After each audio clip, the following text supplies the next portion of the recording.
నమస్తే, welcome to college TV. ప్రస్తుతం మనతో పాటు ఒక గెస్ట్ ఉన్నారు. ఆ గెస్ట్ ఎవరంటే ఈ మధ్య కాలంలో నిరుద్యోగుల పక్షాన కొట్లాడి అటు చావు అంచుల వరకు వెళ్ళిండని చెప్పుకోవచ్చు. మరికొంతమంది ఆయన మీద విమర్శలు చేసినప్పటికీ మరికొంతమంది ఆయనకు మద్దతుగా నిల్చున్నారు. అటు రాష్ట్రంలో ఉన్న ప్రతిపక్షాలన్నీ అతనికి మద్దతుగా నిల్చున్నాయి. అటు రాష్ట్ర ముఖ్యమంత్రి నుండి మాజీ మినిస్టర్లు కూడా అసెంబ్లీలో ఆయన చర్చలు లేవనేంత వరకు ఆయన పోరాట స్ఫూర్తి అయితే రాష్ట్రంలో చర్చగా మారింది. అయితే అతనే ఫస్ట్ మనతో ఉన్నాడు మోతీలాల్. ఆయనతో మాట్లాడదాం. దీక్ష అనంతరం చాలా రోజులు ఆయన హెల్త్ కొంచెం సిక్ ఉండడం వల్ల అటు ఢిల్లీ ప్రయాణం వల్ల కొంచెం మీడియాకు దూరంగా ఉండి ఇప్పుడే మళ్ళీ మన ముందుకు వచ్చారు. అన్న నమస్తే. నమస్తే అన్న. ఎట్లుందన్న హెల్త్? పర్లేదన్న. ముందుగా మీ యొక్క కాలేజీ టీవీ ఛానల్కి నేను నిరుద్యోగుల తరపున ధన్యవాదాలు తెలుపుకుంటున్నాను. ఎందుకంటే నిరుద్యోగుల సమస్యల్ని ఫ్రమ్ డే 1 నుంచి మేము చేస్తున్నటువంటి పోరాటాన్ని మేము ఎంత చేసినా కూడా ప్రజల్లో చూపించుకోకపోతే ఈ మెయిన్ స్ట్రీమ్ మీడియా కూడా మొత్తం కొన్ని పార్టీలకు కొంత అధికార పక్షానికి కొమ్ము కాస్తున్నటువంటి తరుణంలో యూట్యూబ్ ఛానల్స్లో పర్టికులర్గా మీలాంటి ఒక లైన్లో ఉన్నటువంటి అందరూ కూడా మీ యూట్యూబ్ ఛానల్స్ అందరూ కూడా మమ్మల్ని ఇక్కడ వరకు తీసుకొచ్చి మీ వంతు మీరు దీనిలో మాకు సపోర్ట్గా మద్దతుగా నిలబడినందుకు యావత్ తెలంగాణలో నిరుద్యోగుల తరఫున మీకు నేను మళ్ళీ ఒకసారి ధన్యవాదాలు తెలుపుకుంటున్నాను. ఓకేనా, థ్యాంక్ యూ అన్న. సరే అన్న, చర్చలోకి వెళ్దాం డైరెక్ట్. ఈ మధ్య కాలంలో మీ దగ్గర కూడా రావచ్చు అనేక చర్చలు జరుగుతున్నాయి మీ పైన. అటు రాష్ట్ర ముఖ్యమంత్రి అసలు ఆస్పిరెంటే కాని వ్యక్తి దీక్ష కిందకు దిగిండని చెప్పేసి ఏదైతే మాజీ మినిస్టర్ కూడా అసెంబ్లీలో నీ చర్చలు లేవనేంత వరకు చర్చలు అయితే నడుస్తున్నాయి. ఇవన్నీ ఇట్లుంటే ఫస్ట్ అసలు మోతీలాల్ ఎవరు? మోతీలాల్ ప్రస్తావన ఏంటి అసలు? మోతీలాల్ అనేటోడు ఒక జాతీయ భావంతో పెరిగిన ఒక విద్యార్థి. ఓకే. నేను ఒక కాన్వెంట్ స్కూల్లో చదువుకున్నప్పుడు మా టీచర్లు నేర్పించింది కూడా మేము కొన్ని ఎథికల్ వాల్యూస్ మాది. నేను కాన్వెంట్ కోదాడ సిసి రెడ్డిలో నేను చదువుకున్నది. సో కొన్ని ఎథికల్ వాల్యూస్ పెరిగినాను నేను. ఓకే. సో నన్ను చదివిపించినారు. నాకు ఈవెన్ గవర్నమెంట్ అడ్మిషన్ వచ్చినా కూడా బెస్ట్ అవైలబుల్ స్కీమ్లో అడ్మిషన్ వచ్చినా కూడా మేము 9 మంది రాస్తే నా ఒక్కడికి ఆ రోజులో సీట్ వచ్చింది. ఓకే. వచ్చిన తర్వాత నేను చదువుకున్నప్పుడు నా టాలెంట్, నా యొక్క కష్టపడిన నేచర్ని చూసి మా సిస్టర్లు, మా టీచర్లు నన్ను ప్రోత్సాహం చేయటం. దాని తర్వాత నేను యూపీఎస్సీ ప్రిపేర్ అవ్వాలి. సమాజంలో ఇప్పుడు నేను నాలాంటి ఒక యంగ్ మైండ్ని ఎంకరేజ్ చేసినప్పుడు నాలాగా ఇంకా సొసైటీకి ఏదైనా ఉపయోగపడుతుంది అని చెప్పేసి వాళ్ళు నన్ను ఎంకరేజ్ చేయడం జరిగింది. దాంతోనే నేను యూపీఎస్సీ ప్రిపేర్ అవ్వాలన్న ఆలోచన మా సార్ ఎబ్నేజర్ సార్ అని చెప్పేసి అతను చీరాల నుంచి, కానీ ఇప్పుడు సెటిల్ అయింది తెలంగాణ టోటల్ కంప్లీట్గా. అప్పుడు ఎప్పుడో వచ్చేసిన రాళ్ళు. ఆ సార్ మాకు గ్రూప్ 1 అభ్యర్థి మోతీలాల్, నేను గ్రూప్ 1 రాసిన. గ్రూప్ 1 నేను చేయలేకపోయినా, నాకు వచ్చింది కానీ నేను టీచర్ జాబ్ని మా తల్లిదండ్రుల వల్ల నేను దీనికి స్టిక్ అవ్వాల్సి వచ్చింది. సో నీకు ఈ ప్యాషన్ ఉంది, నువ్వు చూడు అని చెప్పేసి వాళ్ళు అనటం. దాంతోపాటు మా అన్న అడిషనల్ సెక్రటరీ, ఇప్పుడు ట్రైబల్ వెల్ఫేర్ డిపార్ట్మెంట్లో అడిషనల్ సెక్రటరీ హనుమంత్ నాయక్ అని. ఓకే. అతను మాకు ఎడ్యుకేషన్ పరంగా కూడా మాకు ఇనిషియల్గా ఏమవుతావు అంటే ఐఏఎస్ ఐపీఎస్ అవుతామని చెప్పేసి ఒక మోటివేట్ చేయటం. అలాంటి మా తండలో కూడా అందరూ ఎంప్లాయీస్ ఉంటాం మేము. ఒక 20 మంది ఎంప్లాయీస్ ఉంటారు. ఇటు సైడు డివిజనల్ ఇంజనీర్, ఇప్పుడు సూపరింటెండెంట్ ఇంజనీర్ వరకు భద్రనాయక్ ఉండడం. ఇటు సైడు మా అన్న సూర్యమన్న అని చెప్పేసి ఇప్పుడు ఆల్ ఇండియా బ్యాంకర్స్ అసోసియేషన్కి ప్రెసిడెంట్ అతను. ఓకే. సో అక్కడ టీచర్లు ఉన్నారు. అతను కూడా మాకు చిన్నప్పటి నుంచి ఒక ఇన్స్పిరేషన్. సో వీళ్ళందరూ నేను పుట్టిన ఎన్వైర్న్మెంట్ ఏంటంటే ఒక జాబ్స్ చదివే ఒక ఎన్వైర్న్మెంట్లో టోటల్ తెలంగాణలో సూర్యాపేట జిల్లాలో మాది చిన్నగారకొండ తండా అంటే చాలా చైతన్యం ఉన్నటువంటి ప్లేస్ అది. సో అలాంటి నేపథ్యంలో నేను పెరుగుతూ పుట్టి వచ్చినప్పుడు కాబట్టి నాకు కూడా మళ్ళీ యూపీఎస్సీ ప్రిపేర్ అవ్వాలని చెప్పేసి నేను ఒక ఇంటర్మీడియట్లో స్టార్ట్ చేసిన. ఇంటర్మీడియట్లో ఇటు డిస్టెన్స్లో డిగ్రీ చేసేసి ఢిల్లీ వెళ్ళిపోయినా. సో డిగ్రీ వెళ్ళిపోతున్నప్పుడు నాకు ఆ ప్రాసెస్లో కొంచెం ఎడ్యుకేషన్ నేను 10th క్లాస్ వరకు చదువుతున్నటువంటి ఎడ్యుకేషన్ అనేది వేరేగా ఉండే. దాని తర్వాత ఇప్పుడు కాంపిటీషన్ అన్నప్పుడు టోటల్గా ఏమంటారు అంటే మనం రొట్ట మారనా అంటాం, అంటే బట్టి పట్టడం అంటారు. సో బట్టి పట్టే ప్రాసెస్లో మనకు ఈ ఇన్స్టిట్యూట్లు కానీ కోచింగ్ ఇన్స్టిట్యూట్లు కానీ లేదంటే ఆ ప్రాసెస్లు అనేది అట్లా వెళ్ళిపోతూ అయినప్పుడు కూడా నేను సబ్జెక్టు వెళ్ళడానికి వెళ్తా ఆ ప్రాసెస్లో అట్లా చదువుకుంటా ఢిల్లీ వరకు వెళ్ళినా. నేను ఢిల్లీ 3 years ఉన్నా సార్ నేను. ఈరోజు నెక్స్ట్ ఐఏఎస్ అకాడమీలో హేమంత్ జా అనే ఒక ఫ్యాకల్టీ ఎవరైతే ఉన్నారో వాళ్ళు ఆ రోజు నిలేష్ త్రిపాఠి అని హేమంత్ జా ఒకప్పుడు నేను చదువుతున్నప్పుడు నేను ఒక 4-5 years 6 years బ్యాక్ వాళ్ళు నాకు ఫ్రీ కోచింగ్ ఇచ్చినారు. 5,000 మాత్రమే కట్టించుకున్నారు. దాని తర్వాత ఇక ఢిల్లీలో ఎక్స్పెన్సివ్ అంటే ఎట్లుంటాయి సార్. సో దాని గురించి నేను కొంచెం ఒక 3 ఎకరాల భూమి అమ్మిన. అప్పుడంత ల్యాండ్ కాస్ట్ లేకుండా ఉండే. సో అమ్ముకుంటూ చదువుకుంటూ వాళ్ళు నాకు అంత ప్రోత్సాహం ఇచ్చినప్పుడు సో ఇవన్నీ ఇక్కడ ఏమైతే ఉన్నాయంటే ఒక టీచర్లు అనేటోళ్ళు నా జీవితంలో చాలా కీ రోల్ ప్లే చేసినారు. ఓకే, అంటే మేము ఇంతమంది నీకు సపోర్ట్గా నిలబడుతున్నాం కదా, నువ్వు సొసైటీకి పనికి రావాలి, ఏదైనా కంట్రిబ్యూట్ చేయాలన్న ఆలోచన నాకు ఎప్పటికీ లోపల తోస్తూ ఉండే. నేను అప్పుడు వన్స్ అట్లా ఆ కోచింగ్ చేసినా అయిపోయింది. దాని తర్వాత మా ఫాదర్ చనిపోయినారు. సో కొంచెం సైకలాజికల్గా నేను అప్పుడు 3-4 ఇయర్స్ వరకు యూపీఎస్సీ నేను ఫస్ట్ అటెంప్ట్లోనే కొట్టగలుగుతాన్న లైన్ మీద ఉన్నప్పుడు ఒకటేసారి నేను ఇక అరే ప్రిపరేషన్ సరిగా చేయలేదేమో అని చెప్పేసి ఒక డిప్రెషన్కి వెళ్ళిపోయి అరే ఇది అవుతుందా లేదా అని చెప్పేసి నేను స్ట్రాటజీ ఫెయిల్ అయినా లేదంటే చదవడంలో ఫెయిల్ అయినా అని చెప్పేసి ఇట్లా ఏమనుకోవద్దన్నా. ఎందుకంటే నేను ఏమంటున్నా అంటే దీని నుంచి కొంచెం క్లారిటీగా నా యొక్క నేపథ్యం కూడా మీకు చెప్పదలుచుకుంటున్నాను. వేరేది ఎక్కువ ల్యాగ్ చేయడానికి కాదు. సో అట్లా ప్రిపరేషన్ చేసుకుంటా ఉన్నప్పుడు నాకు దాంట్లో మనం చదివే ప్రాసెస్లో పొద్దున్న నుంచి సాయంత్రం వరకు మనం ఎంత డిసిప్లిన్గా ఉండాలి, ఎప్పుడు లేవాలి, లేచిన తర్వాత టిఫిన్ చేసిన తర్వాత మన నిద్ర మొత్తం ఎట్లా ఉంటుంది, దాన్ని ఎట్లా ఓవర్కమ్ చేస్తాం, మళ్ళీ మనం ఫ్యామిలీకి ఎంత దూరం ఉండాల్సి వస్తుంది, మన ఫోన్లోకి ఎంత దూరంగా ఉండాల్సి వస్తుంది, సో ఫ్రెండ్స్కి ఎంత దూరం ఉండాల్సి వస్తుంది, అన్నీ పక్కన పెట్టేస్తాం, చదివే మార్గం అనుకుంటాం, ప్రిపేర్ అవుతూ ఉంటాం. ఏ బాధలు లేకున్నా కూడా మనకు పని కాకపోతే కోపం వస్తూ ఉంటుంది. అంటే చదివే ప్రాసెస్లో ఉన్నట్టుగా అనుకున్నట్టుగా మనం చదవకపోతే కోపం వస్తూ ఉంటుంది, ఫ్రస్ట్రేషన్ వస్తూ ఉంటుంది, స్ట్రెస్ పెరుగుతూ ఉంటుంది. ఒకవేళ అట్లా చేసిన తర్వాత ఒక ఫ్లో పట్టుకున్నప్పుడు 2 నెలలు 3 నెలలు కంటిన్యూస్గా రోజు డిసిప్లిన్ చేసుకుంటూ పోతూ ఉన్నప్పుడు మధ్యలో ఏదైనా ఫంక్షన్ వచ్చి ఏదైనా ప్రోగ్రామ్ వచ్చి ఇంటికి పోయినాం అనుకోండి, మళ్ళీ ఆ ఫ్లో పట్టుకోవడానికి కొందరు సంవత్సరాల టైం పడుతుంది. ఓకే, అంటే నువ్వు పెరిగిన వాతావరణం కావచ్చు, నీ చుట్టుపక్కల ఉన్న వాతావరణం కావచ్చు, పూర్తిగా జాబ్స్ చేసుకుంటూ ఏదో ఒక రకంగా సెటిల్ అయిన వాళ్ళు, ఎడ్యుకేషన్ వైపు ఉన్న వాళ్ళు ఉన్నారు. ఈ పోరాటం దీక్ష చేసినావు కదా, దీక్షకు స్ఫూర్తి ఎవరు నీకు అసలు? సార్ నేను దీక్షకు స్ఫూర్తి అంటే నేను ఫస్ట్ ఫ్రమ్ డే 1 నుంచి నాకు ఒకటి ఉన్నది ఏంటంటే నేను అంటే ఇప్పుడు యూపీఎస్సీ ప్రిపేర్ అవ్వాలంటే సొసైటీకి ఏదైనా మంచి చేయాలి, నా యొక్క టీచర్ల నేపథ్యం కావచ్చు, నా యొక్క నేను పుట్టి పెరిగిన ఎన్వైరన్మెంట్ కావచ్చు, మనము సొసైటీకి కంట్రిబ్యూట్ చేయాల్సిన అంతో కొంతైనా మనం నిలబడాలన్న ఆలోచన అనేది నాకు ఫ్రమ్ డే 1 నుంచి నాకు ఇంజెక్ట్ అయింది. ఓకే, సో ఇంజెక్ట్ అయిన తర్వాత నేను అదే లైన్ మీద నేను నా జీవితంలో 2 ప్లేసులు సార్. ఒకటి నేను ఉస్మానియా యూనివర్సిటీకి రావద్దు అనుకున్నా, రెండోది ధర్నాలు చేయొద్దు అనుకున్నా. ఎందుకంటే నాకు జేఎన్యూలో సీట్ వచ్చింది, జవహర్లాల్ నెహ్రూ యూనివర్సిటీ సీట్ వచ్చింది. 20 రోజులు చేసిన తర్వాత నేను అక్కడ ఉన్నటువంటి ఆ యొక్క లెఫ్ట్ వింగ్ ఐడియాలజీస్ కావచ్చు, ఇంకోటి కావచ్చు, నేను అక్కడ చిన్న ఏజ్లో నేను చాలా భయపడ్డా. అంటే నేను ఎక్కడ డైవర్ట్ అయిపోతానేమో, యూపీఎస్సీ డైవర్ట్ అయిపోతానని చెప్పేసి భయపడి నేను వచ్చేసిన తర్వాత ఇక మా ఫాదర్ చనిపోవడం, కొంచెం డిస్టర్బెన్స్ వచ్చి, ఫ్యామిలీలో డిస్టర్బెన్స్ వచ్చి, నేను అన్నీ చూసుకొని, కొంత అప్పులు ఉండే, కొంత అవన్నీ సెట్ చేసుకొని, సో నేను మళ్ళీ ఆ యొక్క ఫ్లో మళ్ళీ ఆ ప్రాసెస్లోనే మా అక్క కొడుకు చనిపోవడం, 10th క్లాస్ అబ్బాయి అతను చనిపోవడం, ఇట్లా సైకలాజికల్ మేము పర్సనల్ లైఫ్లో కొంచెం డిస్టర్బెన్స్ అనేది జరిగింది.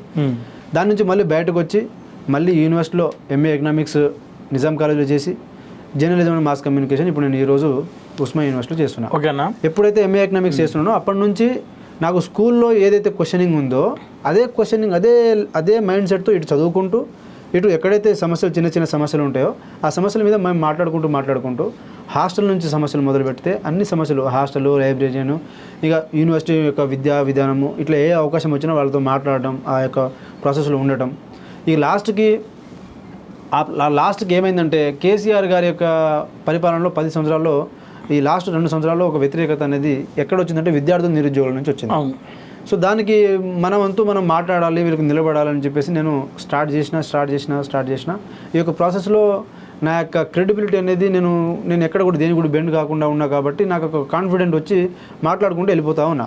ఓకే, అట్లా అన్ని యూనివర్సిటీస్ తిరుగుతూ కేసీఆర్ హఠావో తెలంగాణ బచావో అని చెప్పేసి ఆ రోజుల్లో ఉన్నటువంటి ఆ యొక్క ప్రభుత్వం ఎంత బలంగా ఉందో మీకు తెలుసు. అయినా కూడా నేను కేసీఆర్ హఠావో తెలంగాణ బచావో అని చెప్పేసి మూవ్మెంట్ క్రియేట్ చేసి 60-70 నియోజకవర్గాలు తిరిగి, అన్ని యూనివర్సిటీస్ తిరిగి, వాట్సాప్ గ్రూపులు క్రియేట్ చేసి, నిరుద్యోగ చేసి గ్రూపులు క్రియేట్ చేసి నేను ప్రచారం చేసి, ఈ ప్రభుత్వం ఇట్లా మిస్టేక్ చేసింది, మనం వీళ్ళని పడగొట్టకపోతే వీళ్ళకి బుద్ధి రాదు, రాబోయే ప్రభుత్వాలు కూడా బుద్ధి రాదు, మన యొక్క సమస్యలను మనం పట్టించుకోకపోతే మనం ఏ స్థాయిలో మనం పోరాటం చేస్తామని మీకు తెలియాలి, మనం ప్రభుత్వాన్ని పడగొట్టగలిగే శక్తి ఉంది, నిలబెట్టగలిగే శక్తి ఉంది అని చెప్పేసి చూపించుకోవడం కోసమే మనం చూపించాలని చెప్పేసి నేను అందరినీ మోటివేట్ చేసుకుంటూ మేము కాంగ్రెస్ పార్టీ రావడంలో కీలక పాత్ర మా యొక్క పాత్ర మేము పోషించినాం. ఓకేనా.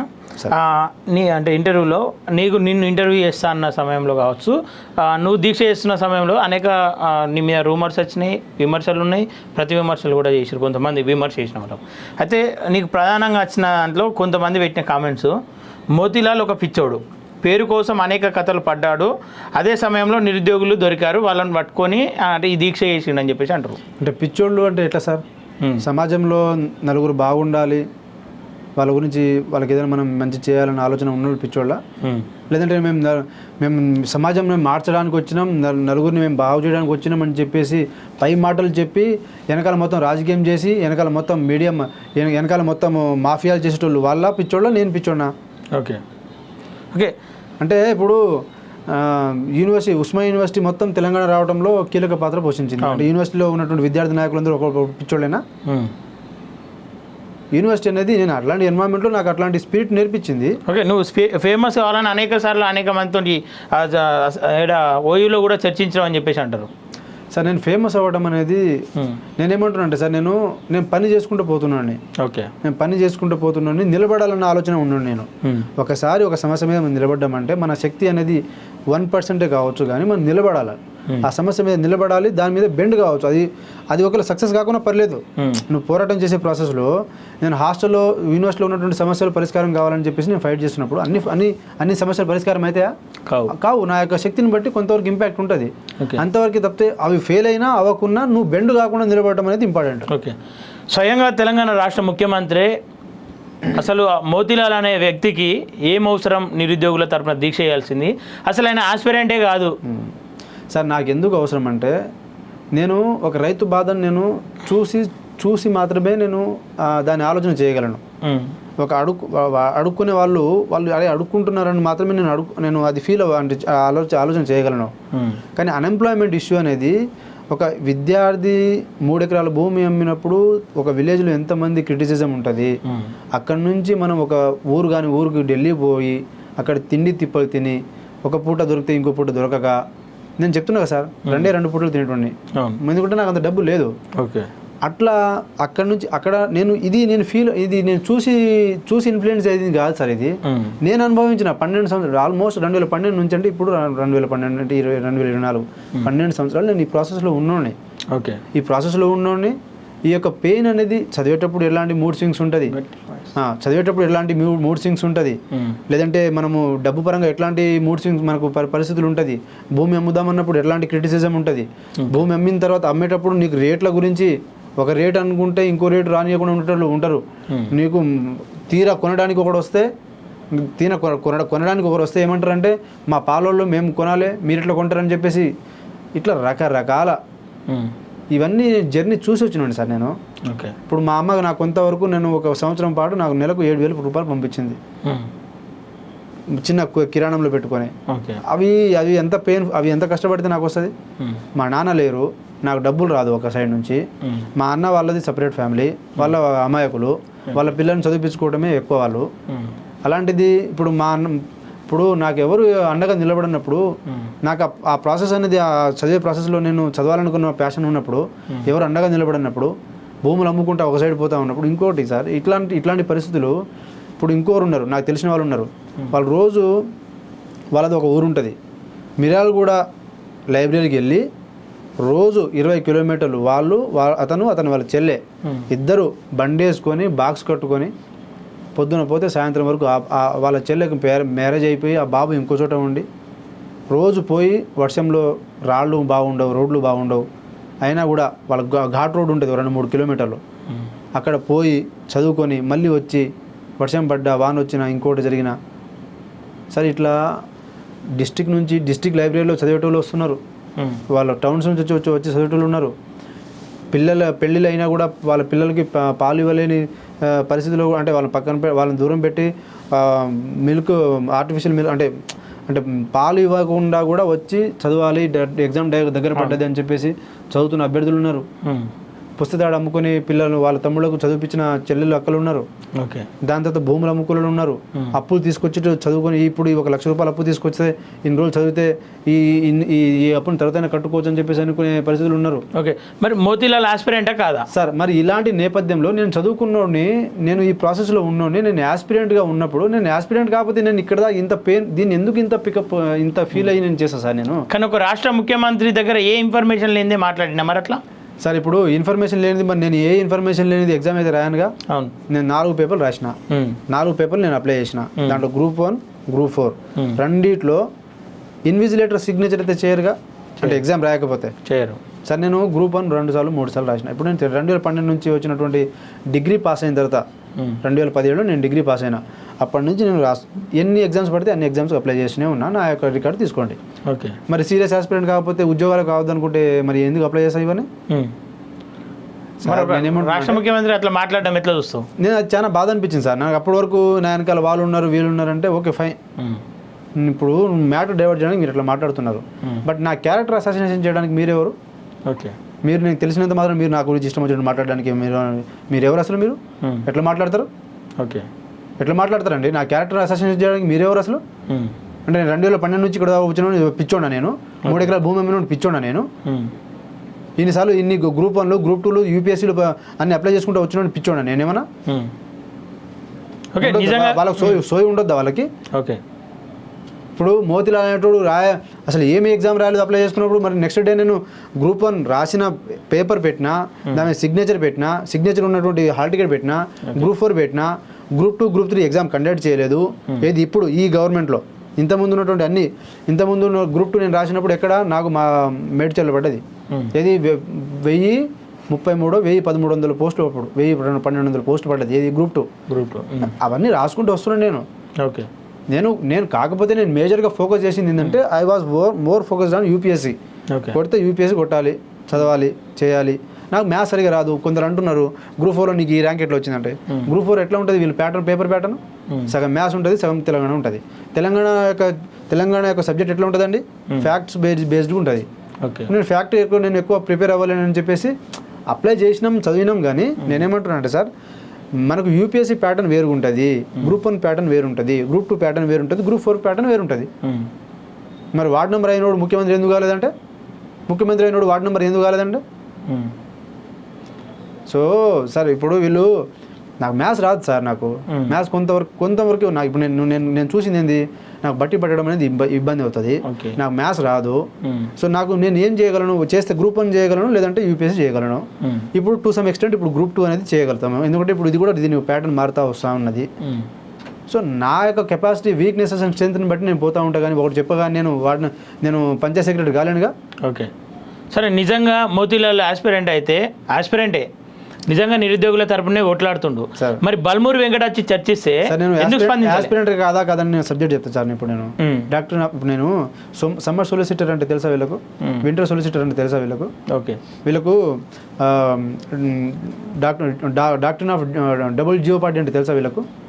లేదంటే వీళ్ళకు ఇప్పుడు అసలు సన్ అనేది ఏ నార్త్ నుంచి ఇప్పుడు ఈస్ట్ నుంచి వెస్ట్ పోతారా, వెస్ట్ నుంచి ఈస్ట్ వస్తారా, లేదంటే నార్త్ నుంచి సౌత్ పోతారా, సౌత్ నుంచి నార్త్కి వస్తారా తెలుసా వీళ్ళకు?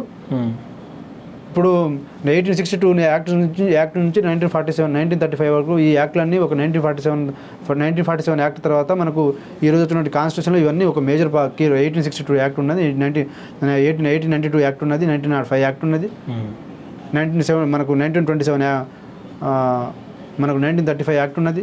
దానికంటే 1929లో మనకు మోతీలాల్ నెహ్రూ గారు రాసినటువంటి ఒక 14 పాయింట్స్ ఒక డిక్లరేషన్ ఉంటుంది. ఓకే. మనకు మనకు డొమినియన్ స్టేటస్ గురించి కొన్ని పాయింట్స్ రాసిన ఉంటాయి, డిస్కషన్ జరుగుతుంది. అసలు గాంధీజీ ఎన్ని రౌండ్ టేబుల్ కాన్ఫరెన్స్లో పార్టిసిపేట్ చేసిన వీళ్ళకి తెలుసా వీళ్ళకి? ఇప్పుడు ప్రొసీజర్ ఎస్టాబ్లిష్ లా అనే దానికి డ్యూ ప్రాసెస్ ఆఫ్ లా అని డిఫరెన్స్ ఏంటి చెప్పమని వీళ్ళకి? ఓకే. లేదంటే ఇప్పుడు క్రంచింగ్ ఎకానమీ అంటే ఏం తెలుసు, డబుల్ డిప్ డిప్రెషన్ అంటే ఏం చెప్పని వీళ్ళని? బబుల్ ఇన్ఫ్లేషన్ అంటాం అంటే చెప్పమనండి. ఓకే. మరి సార్ నేనేమంటున్నా అంటే సబ్జెక్ట్ అనేది రమణని నాకున్న సబ్జెక్ట్ నేను మాట్లాడతా. ఓకే, ఇప్పుడు గ్రూప్ 1 అభ్యర్థిని కూర్చోబెడతా, గ్రూప్ 2 అభ్యర్థిని కూర్చోబెడతా, గ్రూప్ 4 అభ్యర్థిని కూర్చోబెడతా. నాకు మ్యాథ్స్ రాదు, మ్యాథ్స్ ఏమంటే నేను ఎట్లా చేస్తా? ఓకే, మ్యాథ్స్ వచ్చినోడికి మ్యాథ్స్ అభ్యర్థిని కూర్చోబెడతాం. మరి నువ్వు ఎవరైతే మాట్లాడుతున్నారో వచ్చి ముఖ్యమంత్రిని కూర్చోబెట్టమని ఈయన కూర్చోబెడతాం. ఈయన ఒక లెక్క చెప్తాడు, ఆన్సర్ చేయమని దానిని. ఓకే, సరే మరి నేను అడిగిన దాంట్లో ఒక 2 క్వశ్చన్స్ ఆన్సర్ చెప్పమను. నువ్వు పర్ఫెక్ట్ రేవంత్ రెడ్డి మాటలు తప్పని చెప్పేసి ఆ రోజు హాల్ టికెట్లు పెట్టిరు, అదంతా చర్చ జరిగింది. ఆ తర్వాత బల్మూరు వెంకట్ నేను కలవనికి వస్తే ఎందుకు బయట గొడవ చేసిరు అసలు? సార్, బల్మూరు వెంకట్ వచ్చింది ఫస్ట్ ఆఫ్ ఆల్ ఆయన ఏ క్లారిటీతో వచ్చిందో ఆయనకు తెలియదు. నేనేమన్నా అంటే ఓకే, మా ప్రభుత్వం జియో నెంబర్ 46 మీద అనుకూలంగా ఉంది, మేము ఇంత చేసుకుంటూ వచ్చినాం, ఇవి జరుగుతూ ఉన్నాయి, మేము చర్చలు జరుపుదాం, నేను మిమ్మల్ని ముఖ్యమంత్రి గారి వరకు తీసుకుపోతా, కూర్చోబెడతా. నువ్వు ఇంతకుముందు దానికంటే ముందు అశోక్ సార్తో పోయి దీక్ష విరమించి వచ్చినావు. అవును, నేను విరమిస్తే ఇప్పుడు ఏమంటారు అండి? అంటే నువ్వు అసలు అశోక్ సార్నే మోసం చేసినోడు, అశోక్ సార్ని నువ్వు మోసం చేసినోడు, నన్ను మోసం చేయడానికి గ్యారంటీ ఏంది? ఓకే, నన్ను మోసం చేస్తావు, ఆడదా వస్తా, మోతిలాడికి వచ్చి చెవులు ఏదో ఊదిండు, పైసలు తీసుకున్నాడు కాబట్టి అక్కడ దా వచ్చిన అంటావు. సరే, ఇదంతా కాదనుకుందాం, నీకు నా విషయంలో సిన్సియారిటీ ఉందనుకుందాం. నువ్వు ఓకే అంటావు, కానీ పైన రేవంత్ రెడ్డి ఓకే అన్నాడు అనుకోండి, ఆయన ఓకే అనకపోతే మరి ఏం పరిస్థితి ఏంటి సార్? అప్పుడు నేనేం చేస్తా? మోతిలాల్ ఆయన హీజ్ అ డిసైడర్ అని చెప్పేసి అంటారు. ఓకే, నేను దీక్ష విరమించే రోజు శ్వేత గారు వస్తా అంటే నేను ఏమన్నా అంటే మీరు వస్తారు, కానీ ఏ కన్ఫర్మేషన్తో వస్తున్నారు, మీరు ఏ ప్రపోజల్తో వస్తున్నారు? నేను 10 పాయింట్లు పెట్టినా. నేనేమంటున్నా అంటే సార్, బల్మూరు వెంకట్ గారు వచ్చినప్పుడు మీరు ఏమున్నా సరే, మీకు కొన్ని విషయాల్లో ఏదైనా పాజిటివ్ ఉంటే, ఏమైతే పాజిటివ్ ఉన్నారో వాటిని వెబ్ నోట్తో రండి, మీరు ఓకే వెబ్ నోట్ రిలీజ్ చేయండి, దాని తర్వాత నేను వాటికి నేను ఓకే అంటే నేను వెళ్ళిపోతా. ఓకే, కానీ దీక్ష విరమించాలి అని చెప్పేసి అంటే స్వయంగా రేవంత్ రెడ్డి నా దగ్గరికి వస్తేనే విరమిస్తా అని చెప్పేసి నువ్వు అన్నావంట. స్వయం రేవంత్ రెడ్డి గారు నా దగ్గర రావాలి, నేను రేవంత్ రెడ్డి గారిని కలవడానికి నేనేం దీక్ష చేయలేదుగా.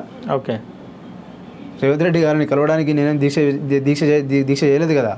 నేను సమస్యల మీద చేసిన, 10 సమస్యల మీద చేసిన. 10 సమస్యల మీద చేసినప్పుడు, 10 పాయింట్ల మీద చేసినప్పుడు దాంట్లో గవర్నమెంట్ ఎంతవరకు విల్లింగ్ ఉంది, ఎంతవరకు విల్లింగ్ లేదు, విల్లింగ్ ఉన్న వాటికి మీరు జియోతో నేను ఈ విషయాలు మేము వెబ్ నోట్తో వస్తామని చెప్పేసి, వెబ్ నోట్తో whatever government is feeling that we can do, let them come with web note. Okay, web note or GO అది చెప్పినా మేము, మీ మాటలు మేము నమ్మలేము. ఎందుకంటే నేను అక్కడ దాకా వచ్చి విరమించి మళ్ళీ పికప్ చేయలేను కదా సార్. నేను ఇంత చేసిన తర్వాత నేను ఏం చేయకుండానే నేను ఇట్లా చేసిన అట్లా చేసిన అంటున్నారు. మరి ఆ రోజు విరమించి ఉంటే, ఆ రోజు నేను వాళ్ళు చెప్పింది మాట విని ఉంటే ఏం పరిస్థితి? ఓకే, ఓకే, నిరుద్యోగుల పోరాటం ఉందో, నిరుద్యోగులు ఏదైతే గత ప్రభుత్వం మీద విమర్శ చేసిరో, ఆ నిరుద్యోగుల పోరాటం వల్లనే తెలంగాణలో కాంగ్రెస్ వచ్చిందని చెప్పేసి అందరు చెప్పుకుంటారు. మరి అట్లాంటి కాంగ్రెస్కు అవకాశం ఇవ్వకుండా 7 నెలల కాలంలోనే ఈ దీక్షలు, ఈ ధర్నాలు ఇవన్నీ ఎందుకు మరి? రైట్.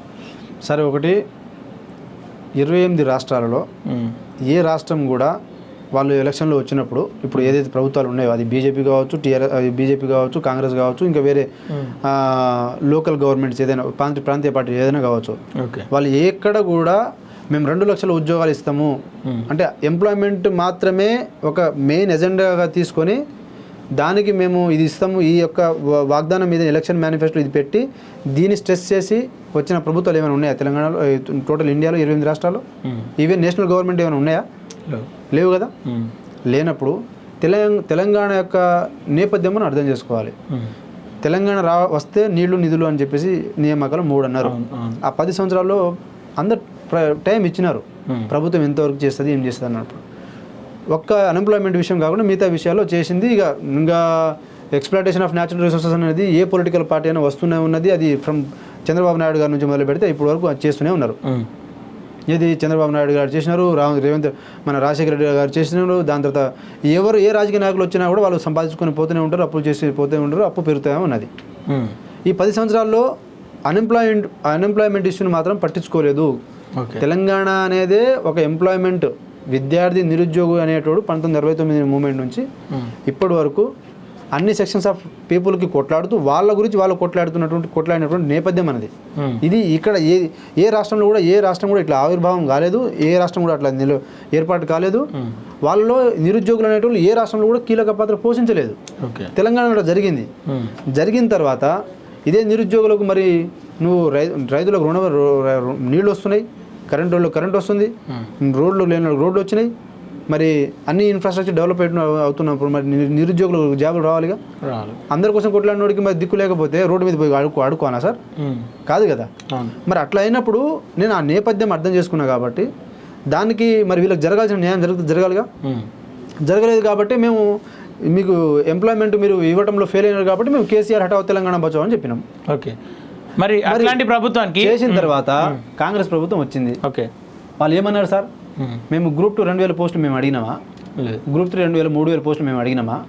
గ్రూప్ 1 1:100 స్వయంగా ఉప ముఖ్యమంత్రి గారు భట్టి విక్రమార్క గారు మేము చెప్పమన్నామా? డిఎస్సి మెగా డిఎస్సి 25,000 మేము పెట్టినామా? మేము ఏం అడిగినాం?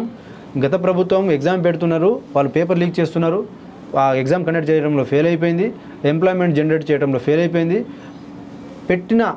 ఇచ్చిన నోటిఫికేషన్ సక్రమంగా నిర్వహించడంలో ఫెయిల్ అయిపోయింది, దాంతోపాటు ఉద్యోగాల కల్పన ఎంతో కొంత బెటర్గా చేయడానికి టోటల్ ఫెయిల్ అయిపోయింది. కాబట్టే కదా ఆ యొక్క లైన్ మీద మేము వీళ్ళని మేము that was our expectation. Least expectation ఏంటంటే ఇదే, ఈ గవర్నమెంట్ వస్తే అయినా భయంతో నిరుద్యోగులకు న్యాయం జరుగుతుంది, టైంకి ఎగ్జామ్ పెడతారు, ఎగ్జామ్ పెట్టిన తర్వాత మంచి ఎంతో కొంత కొంచెం పోస్టులు పెంచి ఏదైనా న్యాయం పోస్టులు పెంచుతారని కూడా మేము ఎక్స్పెక్ట్ చేయలేదు సార్.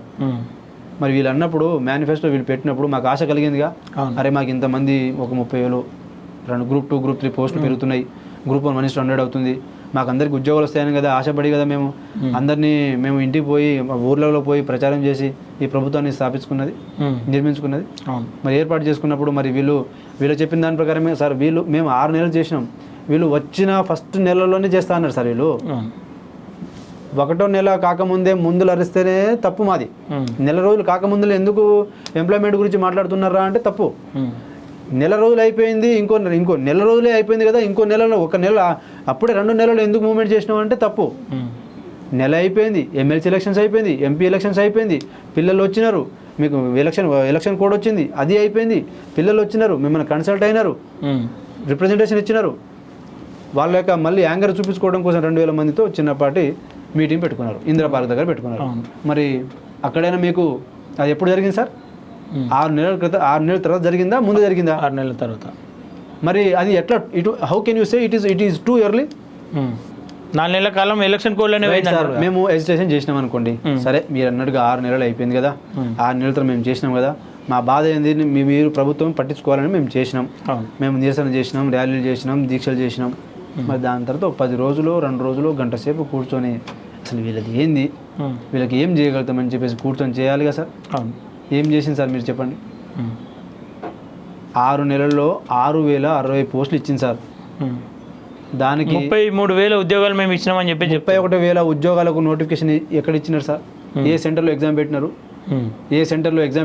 ఏ రోజు ఎగ్జామ్ మేము నోటిఫికేషన్ ఇచ్చినారు, ఏ రోజు సెంటర్ ఎగ్జామ్ పెట్టినారు, ఏ సెంటర్ అయిన తర్వాత ఏ రోజున మీరు రిజల్ట్ ఇచ్చినారు చెప్పండి. ఇవన్నీ 31,000 ఇంతకుముందు టీఆర్ఎస్ ప్రభుత్వంలో వచ్చిన నోటిఫికేషన్లు ఎగ్జామ్స్ అయిపోయినాయి. వాటి రిజల్ట్ కూడా అయిపోయిన తర్వాత వాళ్ళ నియామక పత్రాలు అంటే ఎప్పుడు ఇస్తారు సార్? టోటల్ ప్రాసెస్ అయిపోయిన తర్వాత రిజల్ట్ ఇచ్చిన తర్వాత నువ్వు పోయి జాబ్ ఎక్కువ అని చెప్పేసి ఇవ్వటమే నియామక పత్రాలు, అవునా? అది చేసింది. అంటే జాబ్ ఎక్కువ అంటే ఎప్పుడైతే అది ఆ ప్రభుత్వంలోనే ఎగ్జామ్ పెట్టినారు, ఆ ప్రభుత్వంలోనే నీకు రిజల్ట్ ఇచ్చినారు, నువ్వు డ్యూటీ ఇంకా ఎలక్షన్ ఉండడం వల్ల అయిపోయింది, అంతేనా? దాని తర్వాత దాన్ని నేను ఇచ్చిన అని చెప్పేసి నియామక పత్రాలు మీరు ఇస్తే అయిపోతుంది, మీరు ఇచ్చినట్ట అయిపోయింది కదా. కానీ స్వయంగా స్టేజ్ల మీద చెప్పుకుంటారుగా. అదే సార్, ఇప్పుడు ప్రచారం కేవలం ప్రచారమే, డొల్ల ప్రచారం, మొత్తం అబద్ధాలే. మాకెందుకు కడుపు మాట మాడిందంటే ఇప్పుడు వీళ్ళు 30,000 ఉద్యోగాలు లేకముందునే 30,000 స్టార్ట్ చేసినారు అబద్ధాలు ఆడటం అనేది ఒకటి లైన్ అర్థమైంది. దాని తర్వాత ఇంకో 30,000 ఉద్యోగాలకు ఎక్కడ నోటిఫికేషన్ ఇచ్చిన సార్? వీళ్ళు ఇచ్చింది ఎక్కడ? ఇప్పుడు కండక్ట్ చేస్తుంది ఏంది? వీళ్ళు కండక్ట్ చేస్తుంది 6,060 పోస్టులు మాత్రమే పెంచినారు. ఓకే, ఈ కాంగ్రెస్ ప్రభుత్వం వచ్చిన తర్వాత 6,060 పోస్టులు మాత్రమే పెంచినారు. అది కూడా ఎట్లా? డిఎస్సి 6,000, 60 పోస్టులు ఏమో గ్రూప్ 1. ఇది సార్. ఇంకోసారి నేను ఇంకో విషయం చెప్తాను మీకు. ఎందుకు మరి మోతిలాల్ మరి ఉద్యోగాలు అందరికి వస్తాయా, ఎంతమందికని ప్రభుత్వం ఇవ్వగలుగుతుందో మీరు అడగొచ్చు. ఓకే, నేను అర్థం చేసుకోగలుగుతా. వీళ్ళు 2 లక్షలు అన్నారు, నేను 2 లక్షలు మేము అడగలేగా, 50,000 కూడా అడగలేగా సార్. మేము అడిగిన దాని ప్రకారంగా 30,000. Group 2 2,000, group 3 3,000, 5,000. గ్రూప్ 1 మేము పోస్ట్ పెంచమని అడగట్లే, 1:100 చేయమంటున్నాం. డిఎస్సి 25,000. దీనికి ఇది కూడా నీకు చేత కాకపోతే ఇది కూడా లేకపోతే ఇది కదా సార్ మేము అడిగింది. ఓకే. అయితే దీని ఈ యొక్క వీళ్ళ గురించి ఎందుకు మాట్లాడాలి, వీళ్ళ గురించి ఎందుకు చేయాలి అంటే సార్, నేనేమంటున్నా అంటే తెలంగాణ వస్తే అరే తెలంగాణ వచ్చింది మనం ఇంకా ప్రిపరేషన్ స్టార్ట్ చేయాలి, నాలాగా తెలంగాణ ముందు నుంచో తెలంగాణ తర్వాత నుంచో స్టార్ట్ చేసిన వాళ్ళు ప్రిపరేషన్ స్టార్ట్ చేయాలి, చదవాలని చెప్పేసి చదువుతూ వస్తూ ఉన్నారు. ఓకే. ప్రభుత్వము ఏమో ఈ యొక్క విషయాన్ని పొడిగిస్తూ వస్తూ ఉన్నది. దాని తర్వాత దాని యొక్క ఆ నంబర్ పెరుగుతూ వస్తుందా లేదంటే అక్కడ ఆగిందా సార్? అది పెరుగుతూ ఉంటుంది. 34 లక్షల వరకు వచ్చింది ఈరోజు. మరి నువ్వు ఇచ్చేది 700, 300, 600 పోస్టులు ఇస్తావు. అది 12 లక్షల మంది ఎంతమంది న్యాయం చేయగలుగుతారు సార్? అవును. పోనీ 10-12 సంవత్సరాల నుంచి మీరు సంవత్సరానికి 200, 300, 500 పోస్టులు ఇచ్చుకుంటా నోటిఫికేషన్ ఫిల్ చేసుకుంటా ఉంటుంటే వీళ్ళందరూ పోయేటోళ్ళు. ఇంత అక్యుమిలేట్ అయ్యేది కాదు. అది గత ప్రభుత్వంలో జరిగిన తప్పు. నేను ఎవరు చేసినా రాజకీయ నాయకులు వీలే కదా సార్ చేసింది. అవును. ఒకేసారి కాంగ్రెస్ ప్రభుత్వం ఇంత వ్యతిరేకత ఎందుకు? రైట్. గతంలో ధర్నాలు చేయలే, దీక్షలు చేయలే. మేము టీఆర్ఎస్ ప్రభుత్వం మీద కేవలం నిరుద్యోగులు ఉద్యోగాలు ఇస్తా అనే ఒక లైన్ మీద టీఆర్ఎస్ ప్రభుత్వం 2 దఫాల్లో మేము ఉద్యోగాలు ఇస్తాం, ఇవ్వకపోతే మమ్మల్ని ఓటు వేయకండి అని చెప్పేసి వాళ్ళు ఏం రాలేదు. ఓకే. వాళ్ళు డెవలప్మెంట్ బేసిస్ మీద వచ్చినారు. నీళ్లు ఇచ్చినామన్నారు, కరెంట్ ఇచ్చినామన్నారు, లేదంటే రోడ్లు బాగా చేసినామని అన్నారు. వాళ్ళు చెప్పాల్సింది వాళ్ళు చెప్పుకుంటూ పోయినారు. మేము ఆర్థిక వ్యవస్థను మేము నిలబెట్టినామని చెప్పేసి వాళ్ళు చెప్పాల్సింది చెప్పుకుంటూ పోయినారు. కానీ వాళ్ళు ఏ రోజు కూడా ఫస్ట్ టైం కానీ సెకండ్ టైం కానీ ఉద్యోగాలే వస్తాయని చెప్పేసి చెప్పలేగా. ఓకే. వాళ్ళు అన్నారు గ్రూప్ ఇంటికో ఉద్యోగం అన్నారు. అందుకోసమే కదా వాళ్ళని పక్కన కూర్చోబెట్టింది మేము. ఓకే. వాళ్ళ గురించి మీరేం చెప్పేది? మేము చెప్తాం, మీకంటే ఎక్కువ నాలెడ్జ్ ఉంది మాకు. ఓకే. ఆమరణ నిరాహార దీక్ష అంటే సార్ అందుకోసం ఇక్కడ నేనేమంటున్నా అంటే ఈ రోజు ప్రిపరేషన్ స్టార్ట్ చేసిన పిల్లలకి ఇంకో 5 సంవత్సరాల వరకు వెయిట్ చేయగలుగుతారు. ఓకే. అది ప్రాబ్లం కాదు.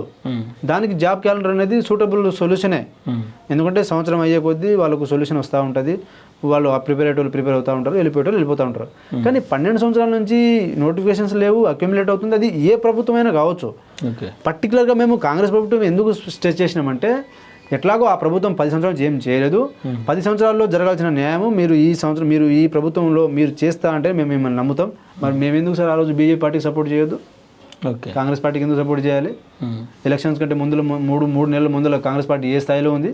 అసలు వీళ్ళు గెలుస్తా అనుకున్నారా? ఎవరు సార్ వీళ్ళకి చెప్పింది? నిరుద్యోగులు సార్ మేము నడుం బిగించింది. మేము రోడ్ల మీద వచ్చింది.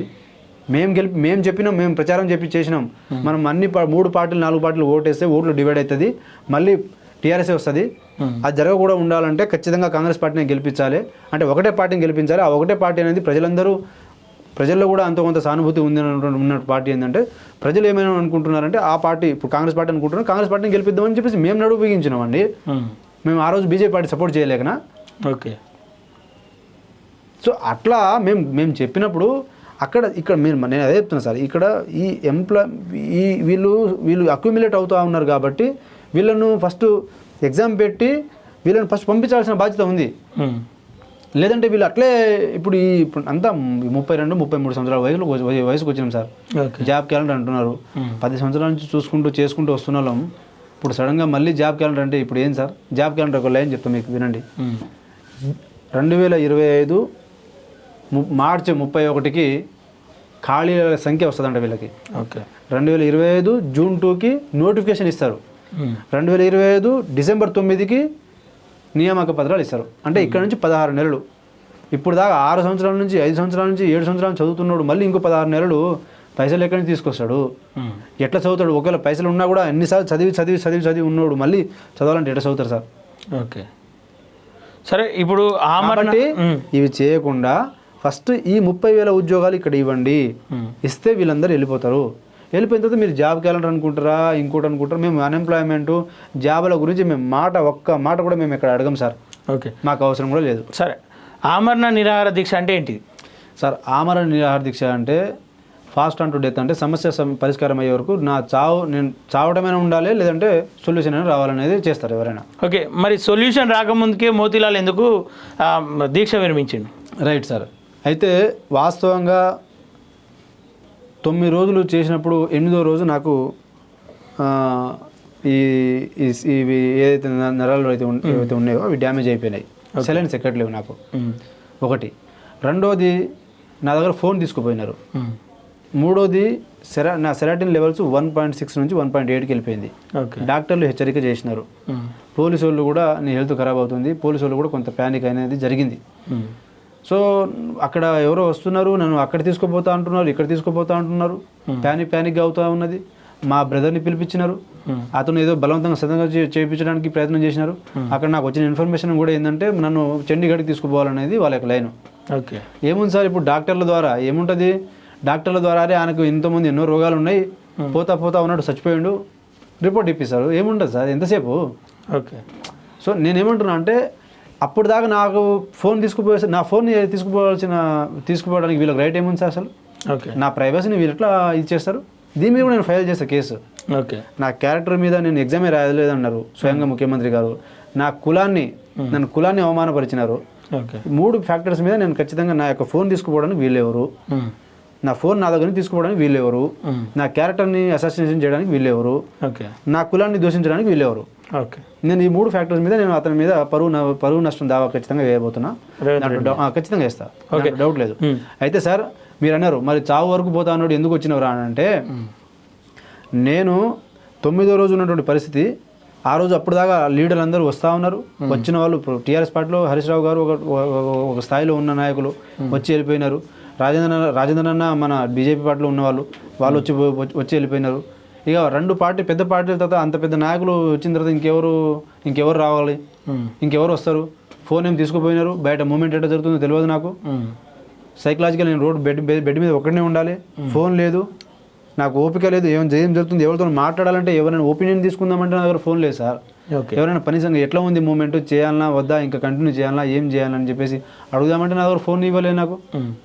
ఇమ్మీడియట్గా 10 మంది, నేను అప్పటికి చెప్పినా నాకు అన్ని పొలిటికల్ లీడర్లు నా దగ్గర రావాలి, నన్ను ఎవరైతే మద్దతు ఇచ్చినారో వాళ్ళందరూ రావాలి, వాళ్ళ సమక్షంలో నేను విరమిస్తానని చెప్పిన. అది కూడా చేయలేదు వాళ్ళు, పోలీసు వాళ్ళు, అది కూడా జరగనీయలేదు. ఓకే, జరగనీయకపోగా దాని తర్వాత అట్లా జరిగేసరికి నాకేమనిపించింది అంటే సార్, నేను ఇట్లా ఉన్నా చచ్చిపోయినా కూడా ఇప్పుడు ఎవరు రానప్పుడు మూమెంట్ కొలాప్స్ అయిందనే సైకలాజికల్గా నన్ను దెబ్బ కొట్టినారు. బేసికల్గా నన్ను సైకలాజికల్గా దెబ్బ కొట్టినారు.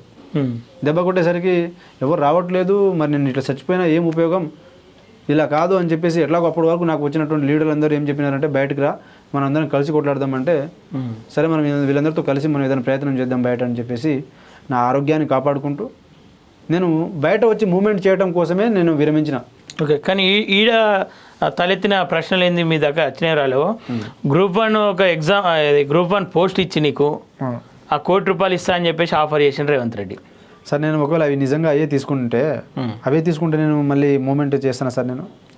నేను అదే రోజు నా చిక్కడపల్లి లైబ్రరీకి ఎందుకు వస్తా, నేను ఈ రోజు మళ్ళీ నా ₹1 కోటి ఇచ్చినప్పుడు నేను అతని మీద పరువు నష్టం దావా ఎందుకు వేస్తా సార్? నేను ఎందుకు వేద్దాం అనుకుంటున్నా? రేపు ఇప్పుడు నేను ఎందుకు వచ్చిన అనుకుంటున్నారు? విడిచిపెట్టడానికి అనుకుంటున్నారు వీళ్ళని. నేను నెక్స్ట్ 3 రోజులకు TGPSC ముట్టడి చేసినాం. దాని తర్వాత ఎవరు మన విద్యాశాఖ ముట్టడి చేసిన. ఆ రోజు నైట్ 10 వరకు అదే పోలీస్ స్టేషన్లో ఉన్నా. దాని తర్వాత ఢిల్లీ అక్కడ దాకా పోయినాం. ముగ్గురితో పోయి ఇంకో 7 మందిని తయారు చేసి అక్కడ కూర్చోబెట్టి మేము చేసి ధర్నా చేసి ఇవన్నీ పైసలు తీసుకొని ఎవరైనా చేస్తారా సార్? మీరు చెప్పండి, చేస్తారా ఎవరైనా? చేయరు. దాని తర్వాత ఇప్పుడు నేను మళ్ళీ వచ్చినా కదా, ఆరోగ్యం కొంచెం రెస్ట్ తీసుకొని మళ్ళీ ఇప్పుడు ఎందుకు వచ్చినా? మీరు ఏమన్నారు సార్? రాజీవ్ గాంధీ సెంటర్ ఏదో సివిల్ సర్వీస్ సెంటర్లో 50,000 ఉద్యోగాలు మేము జాబ్ క్యాలెండర్ ఇస్తామన్నారు. అవునా? 50,000 ఉద్యోగాలు జాబ్ క్యాలెండర్ ఎక్కడ సార్? ఇక్కడ కనీసం చర్చ జరిగిందా సార్ మా గురించి? అసెంబ్లీలో నిరుద్యోగుల గురించి చర్చ జరిగిందా సార్? 24 జూలై 24 నుంచి ఈరోజు 31 తారీఖు 31 ఈ తారీఖు వరకు 31 వరకు ఎక్కడైనా ఒక రోజైనా మా గురించి చర్చ జరిగిందా సార్? లేదు. పోనీ ఇప్పుడు 50,000 ఉద్యోగాల గురించి నువ్వు ఇప్పుడు జాబ్ క్యాలెండర్ అన్నారు, కనీసం దాని గురించి ఏమైనా మాట్లాడినారా? లేదు. మరి వీళ్ళకి చిత్తశుద్ధి ఆడుంది సార్. నేనేమంటున్నా అంటే, వీళ్ళు ఎగ్జామ్ పోస్ట్ పోన్ చేయరు, గ్రూప్ 1 1:100 చేయరు, గ్రూప్ 2 2,000 చేయరు, గ్రూప్ 3 3,000 చేయరు, DSE 25,000 చేయరు. మేము మాత్రం మాట్లాడద్దు. మాట్లాడితే ముదిరిపోయిన బెండకాయలు, మా వెనకాల వాళ్ళు ఉన్నారు, వీళ్ళు ఉన్నారు, ఆ పార్టీలు ఉన్నారు, ఈ పార్టీలు ఉన్నారు, సన్నాసోళ్ళు, తలమాసిన వాళ్ళు. దాని తర్వాత మేము కొట్లాడితేనే ఇక్కడ దాకా మమ్మల్ని పట్టించుకుని నువ్వు ఇది చేయకపోతే ఇంకా కొట్లాడకుండా ఇంట్లో ఉంటాం మేము. మా పోస్టులు ఎట్లా పెరిగితే సార్? పోస్టులు పెరగకపోతే మేము పోస్టులు పెరగకపోతే న్యాయం జరగదు సార్. పోస్టులు పెంచి నోటిఫికేషన్ ఇవ్వకపోతే ఇక్కడ ఉన్నటువంటి నిరుద్యోగికి న్యాయం జరగదు. ఇది క్లియర్.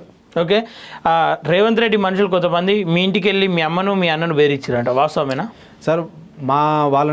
నేను ఫస్ట్ డే 1 స్టార్ట్ చేసినప్పుడు నేను ఒకటే అన్నా, ఇది నా పర్సనల్ జర్నీ, ఇది నేను ఒక ఒక ఒక ఒక ఒక ఎమోషన్తో ఒక పెయిన్ని ఒక నిరుద్యోగుల యొక్క పెయిన్ని వాళ్ళకి ఏదైనా న్యాయం జరగాలని చెప్పేసి నేను ప్రయత్నం చేస్తున్నట్టు ప్రయత్నం ఇది. ఓకే, ఇది నేను ఇక్కడ దీంట్లో సఫర్ అవుతానో లేదంటే నీకేదో ఈతనో అదవుతానో అని చెప్పేసి నువ్వు భయపడో మా అమ్మ రోజు ఏడుస్తూనే ఉన్నది. ఓకే, రోజు ఏడుస్తూనే ఉన్నది సార్. నేను ఒకటే చెప్పినాను, మీరు ఎవ్వరు కూడా మీరు పొలిమేర దాటి బయటకు వస్తే మాత్రం బాగుండదని చెప్పిన నేను. ఓకే, మీకు సంబంధం లేదు, ఇది మీది మీ నేను ఫస్ట్ డే 1 నుంచి నేను ఎవరి మాట వినని మాకు తెలుసు. ఇది నా గురించో వాళ్ళ గురించో చేసింది కాదు సార్. ఇది నా యొక్క విజన్ వేరు, నా యొక్క లైన్ వేరు. నేను ఈ పెయిన్లో జర్నీలో ఉన్నాను. నేను ఎన్ని అవమానాలు పడినాను వీళ్ళకి తెలుసా? వీళ్ళకి ఓకే తెలుసా సార్? వీళ్ళకి ఎవరు తెలుసు సార్? వీళ్ళకి బయట ఏ ప్రపంచంలో తెలుసు. మీ తల్లిదండ్రులను బెదిరించింది వాస్తవమా కదా? బెదిరించడం అనేది లేదు, అట్లేం జరగలేదు. బెదిరించడం అంటే అంత లేదు, కానీ బెదిరించలేదు. అది వాళ్ళు నన్ను బెదిరిస్తానంటే నేను భయపడేంత మనిషి అయితే కాదు. ఓకే, మీ కుటుంబంలోనే ఎవరో కాంగ్రెస్ లీడర్తో మీ ఇంటి వాళ్ళను ఒప్పించి కొంత అమౌంట్ తీసుకున్నాకనే నువ్వు దీక్ష విరమించినావు సార్. నేనేమంటున్నా అంటే అవన్నీ ఫాల్స్ స్టేట్మెంట్లు. వాటన్నిటికీ సొల్యూషన్ ఒకటే. నేను ఏమంటున్నా అంటే అవే నిజంగా జరిగి ఉంటే నేను వచ్చి మళ్ళీ ధర్నాలు దీక్షలు చేయను. నేను గుర్తుపెట్టుకోండి సార్, నేను చేసే పోరాటం వల్ల నేనేమంటున్నాను గుర్తుపెట్టుకోరి, ఈ 4 సంవత్సరాల్లో నేను చేసే పోరాటం వల్ల ప్రభుత్వము మాకు ఉద్యోగాలు ఇచ్చిందంటే మేము మాట్లాడం. ఓకే, ఇచ్చేంత వరకు నేనైతే దీన్ని విడిచిపెట్టాను సార్. ఓకే, నా క్యారెక్టర్ని అసాసినేషన్ చేసినారు, నన్ను రెచ్చగొట్టినారు, నా కులాన్ని అవమానించినారు. ఇది పర్సనల్గా ఇది పక్కన పెడితే ఇప్పుడు జడ్సన్ అన్న ఉన్నారు, అతను దళితుడు అని చెప్పాల్సిన అవసరం ఏంది? ఓకే, అంటే దీక్షలు వాళ్ళే చేయాలి. దీక్ష జడ్సన్ అనే కాంగ్రెస్ పార్టీ నాయకుడు చేసినని చెప్పండి మీరు. దళిత కాంగ్రెస్ నాయకుడు, లంబాడి విద్యార్థి. ఓకే, ఈయన రెడ్డి నాయకుడు ఆయనని, ఆయన రెడ్డి ఫీలింగ్ ఉంటే ఆయన దగ్గర పెట్టుకోమని చెప్పండి, మా దగ్గర చూపించద్దు. ఆయన రెడ్డిలకు ఒకరు నాయకుల. మేము క్యాస్ట్ పరంగా సార్, మా జనరేషన్ వేరు సార్, మా థింకింగ్ వేరు. మేము క్యాస్ట్ పరంగా పోలేదు. ఇప్పుడు మా నల్గొండలో ఉన్నది కోమటిరెడ్డి వెంకరెడ్డి, ఆయన రెడ్డేగా, మరి ఆయనకి ఆ ఫీలింగ్ లేదు. మరి ఉత్తమ్ కుమార్ రెడ్డి రెడ్డేగా, మరి ఆయన ఫీలింగ్ లేదు. ఉత్తమ్ పద్మ గారు ఉన్నారు, వాళ్ళు ఒక లంబాడి పిల్లల్ని చదువుకున్నారు సార్. ఓకే, మరి వాళ్ళకి ఆ ఫీలింగ్ లేదు. ఇప్పుడు మేము ఆ క్యాస్ట్ని మేము అర్థం చేసుకోగలము, వాళ్ళకు ఉన్నట్టు మాకు ఉండాలని ఏం లేదు. కానీ అట్లా ఒక పొజిషన్లో ఉండి క్యారెక్టర్ గురించి ఎట్లా మాట్లాడతారు సార్? నా క్యాస్ట్ గురించి ఎట్లా మాట్లాడతారు? ఓకే, దీక్ష కూర్చునే ముందు సార్ హరీష్ రావు నీకు ఎంత ఇచ్చిండు దీక్ష కూర్చోమని? ఒక 1000 కోట్లు ఇచ్చినారు సార్. ఎవరికైనా కావాలంటే చెప్పండి, నేను ఇస్తా. ఓకే, దాంట్లో 2 లక్షల రూపాయలు 2 లక్షలు ఏం మాట్లాడుతున్నారు సార్? ఉండాలి కొంచెమైనా. నా ఫోన్ ఉంది, నా ట్రాకింగ్ ఉంది, చేసుకోండి. ఇప్పటికి వరకైనా నా అకౌంట్ ఉన్నది, నా అకౌంట్ బ్యాలెన్స్ ఉంది, అన్నీ చూసుకోండి సార్. ఇప్పుడు మరి నేను ఇదే రేవంత్ రెడ్డి గారి ఇంట్లో నేను కూర్చొని కేసీఆర్ అటో తెలంగాణ బచావని మూవ్మెంట్ చేస్తున్నప్పుడు మరి రేవంత్ రెడ్డి గారు నాకు ఎంత ఇచ్చినారు? ఇది చెప్పమని ఆన్సర్ నేను చూపెట్టాలి. నా ఫోటో రేవంత్ రెడ్డి గారితో నేను ఉన్నది మాట్లాడుతున్నది మేము చూపెట్టాలనా? ఓకే, ఏం సార్ ఏం మాట్లాడుతున్నారు సార్? అది కరెక్ట్ కాదు. ఓకే, ఇప్పుడు ఎట్లా అంటే ఇప్పుడు నాకు పేరు వస్తుంది, ఇప్పుడు నాకు పేరు వచ్చిందనో లేదంటే నన్ను డౌన్ చేయాలనో మీడియాలో నన్ను ఎక్కువ లేవద్దనో రకరకాల ప్రయత్నాలు జరుగుతాయి. ఓకే, దీక్ష సమయంలో నిన్ను చంపే ప్రయత్నం చేసిరంటే వాస్తవమేనా సార్? ఇప్పుడు అది చంపే ప్రయత్నం అనేది అది నాకు తెలియదు. నేను బెడ్ మీద ఉన్నోడిని, నన్ను చంపే ఎవరి ప్లానింగ్ ఎవరికి ఏం జరుగుతుందో తెలియదు. నా మీద ఎన్ని రాజకీయాలు జరిగినాయో తెలియదు. నా గురించి నన్ను అడ్డు పెట్టుకొని ఎవరెవరు ఎక్కడెక్కడ ఏమేమి మాట్లాడుతుందో తెలియదు. దాన్ని నేను ఎట్లా చెప్పగలుగుతాను సార్? ఓకే, నా దగ్గర ఫోనే లేదు. నేనేమో అదే అంటున్నాను, నన్ను సైకలాజికల్ దెబ్బ కొట్టినారు. ఓకే, సైకలాజికల్గా నాకు ఇంకెవరు రారు, నా దగ్గర ఎవరు రారు, నేను ఎన్ని రోజులు చేసినా వేస్ట్, చచ్చిపోయినా కూడా ఎవరికేం ఫరక్ పడదు. ఏముంది సార్? చచ్చిపోయినప్పుడు ఏముంది? అరిచినోడికి వేయో వాళ్ళు ఇట్లా చేస్తే ఏముంటుంది? ఓకే, సో వాళ్ళు సప్లై చేయడానికి వాళ్ళ మార్గాలు వాళ్ళకు ఉంటాయి కాబట్టి వాళ్ళు అర్థం చేసుకోవాల్సింది ఏంటంటే, నేను ఇక్కడ నుంచి కూడా వాళ్ళకి చెప్పేది ఏంటంటే సార్, ఒక మోతిలాల్ అడిగినారు కాబట్టి ఈ ఉద్యోగాలు ఇస్తే మళ్ళీ ఇంకొక హరీష్ రేపు రోజున హరీష్ కూర్చుంటే హరీష్ కూడా మళ్ళీ ఆయన అడిగిన గొంతమ్మ కోరికలు ఇవ్వకపోతే ఆయన చచ్చిపోతా అని చెప్పేసి భయపెడతారన్న ఏదైతే థింకింగ్లో గవర్నమెంట్ ఉందో అది తప్పు సార్. ఓకే, అది తప్పు. అది ఎందుకంటే అది అందరు అడగరు, అడిగినా వాళ్ళకు అందరికీ సపోర్ట్ చేయరు. ఒకసారి ఒక విషయం మీద మాట్లాడినప్పుడు అది ఇక్కడ న్యాయం చేయడానికి ప్రభుత్వం ఆలోచన చేయాలి తప్పితే మాకు పర్సనల్గా రేవంత్ రెడ్డి గారితో మాకు దుష్మని ఏమి ఉంటుంది సార్? కనబడితే చెప్పు మోతి అంటాడు. నేను అతనికి నాకు వాళ్ళ బ్రదర్స్కి వాళ్ళ అన్నలకు వాళ్ళ తమ్ముళ్ళకి అందరితో నేను పరిచయం ఉన్నోని, నాకేముంటుంది సార్?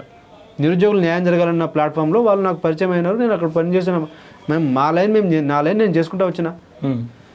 నా వెనకాల ఎవరు ఉండడానికి నేను ఏమంటున్నా అంటే నాకున్న పరిచయాలతో నేను కాంగ్రెస్ పార్టీ 6 నెలల్లోనే నేను ఏ మినిస్టర్ దగ్గర పోయినా నాకు కావాల్సిన పని అవుతుంది. ఓకే, నేను అది కాదు సార్, నా లైన్ ఒకటే ఉంటుంది. నాలో శక్తి ఉన్నంత వరకు నేనేమంటున్నా అంటే నేను బెడ్ మీద ఉన్నప్పుడు ఒక్కొక్కరిది ఒక్కొక్క బాధ, ఒక్కొక్కరిది ఒక్కొక్క ఎమోషన్ సార్. ఓకే, 60 సంవత్సరాల వయసులో వచ్చి నా కాళ్ళు పట్టుకున్నారు, మనకు గడ్డ మీద చేయబెట్టినారు. వాళ్ళు అక్కడ నర్సు వాళ్ళు పనిచేస్తా ఉన్నప్పుడు నువ్వు నీ వల్ల ఇదైతే నువ్వు 10 మందికి బువ్వ పెట్టినోడు అవుతావయ్యా అని చెప్పేసి అన్నారు. అంటే అవన్నీ మనము తెలంగాణలో నిరుద్యోగులు అనేది ఒక ఎమోషన్ ఉంది సార్. ఈ ఎమోషన్ ఎవరు పెంచినారంటే రాజకీయ నాయకులు పెంచినారు. ఓకే, ప్రాక్టికల్గా మాకు ఈ ఆలోచన లేకుండా ఉండే మేమే ప్రచారం చేస్తాం, మేమే అవేర్నెస్ తీసుకొస్తాం. ఒక 1-2 ఇయర్స్ తర్వాత మీరు ఎవరు కూడా గవర్నమెంట్ జాబ్ మీద రిలే కాకండి, ఓకే, గవర్నమెంట్ జాబులు అనేది చెప్పి రాజకీయ నాయకులు మీ యొక్క ఎమోషన్ని మిమ్మల్ని ఒక ప్రొజెక్ట్ చేసుకుంటూ వాళ్ళ లబ్ధి కోసమే ముందుకు పోతా తప్పితే మీరు దీని మీద ఆశలు పెట్టుకోండి, మా లైఫ్ ఎట్లా పోయింది, మీ లైఫ్ ఖరాబ్ కావద్దు, స్కిల్స్ నేర్చుకోండి, బిజినెస్ పెట్టుకోండి, మేము ప్రచారం చేస్తాం సార్. ఓకే, దీక్ష సమయంలో కావచ్చు, దీక్ష తర్వాత కేటీఆర్ నీతో ఫోన్ మాట్లాడిండా? లేదు. నిన్ను కల్పిస్తామని చెప్పిరుగా?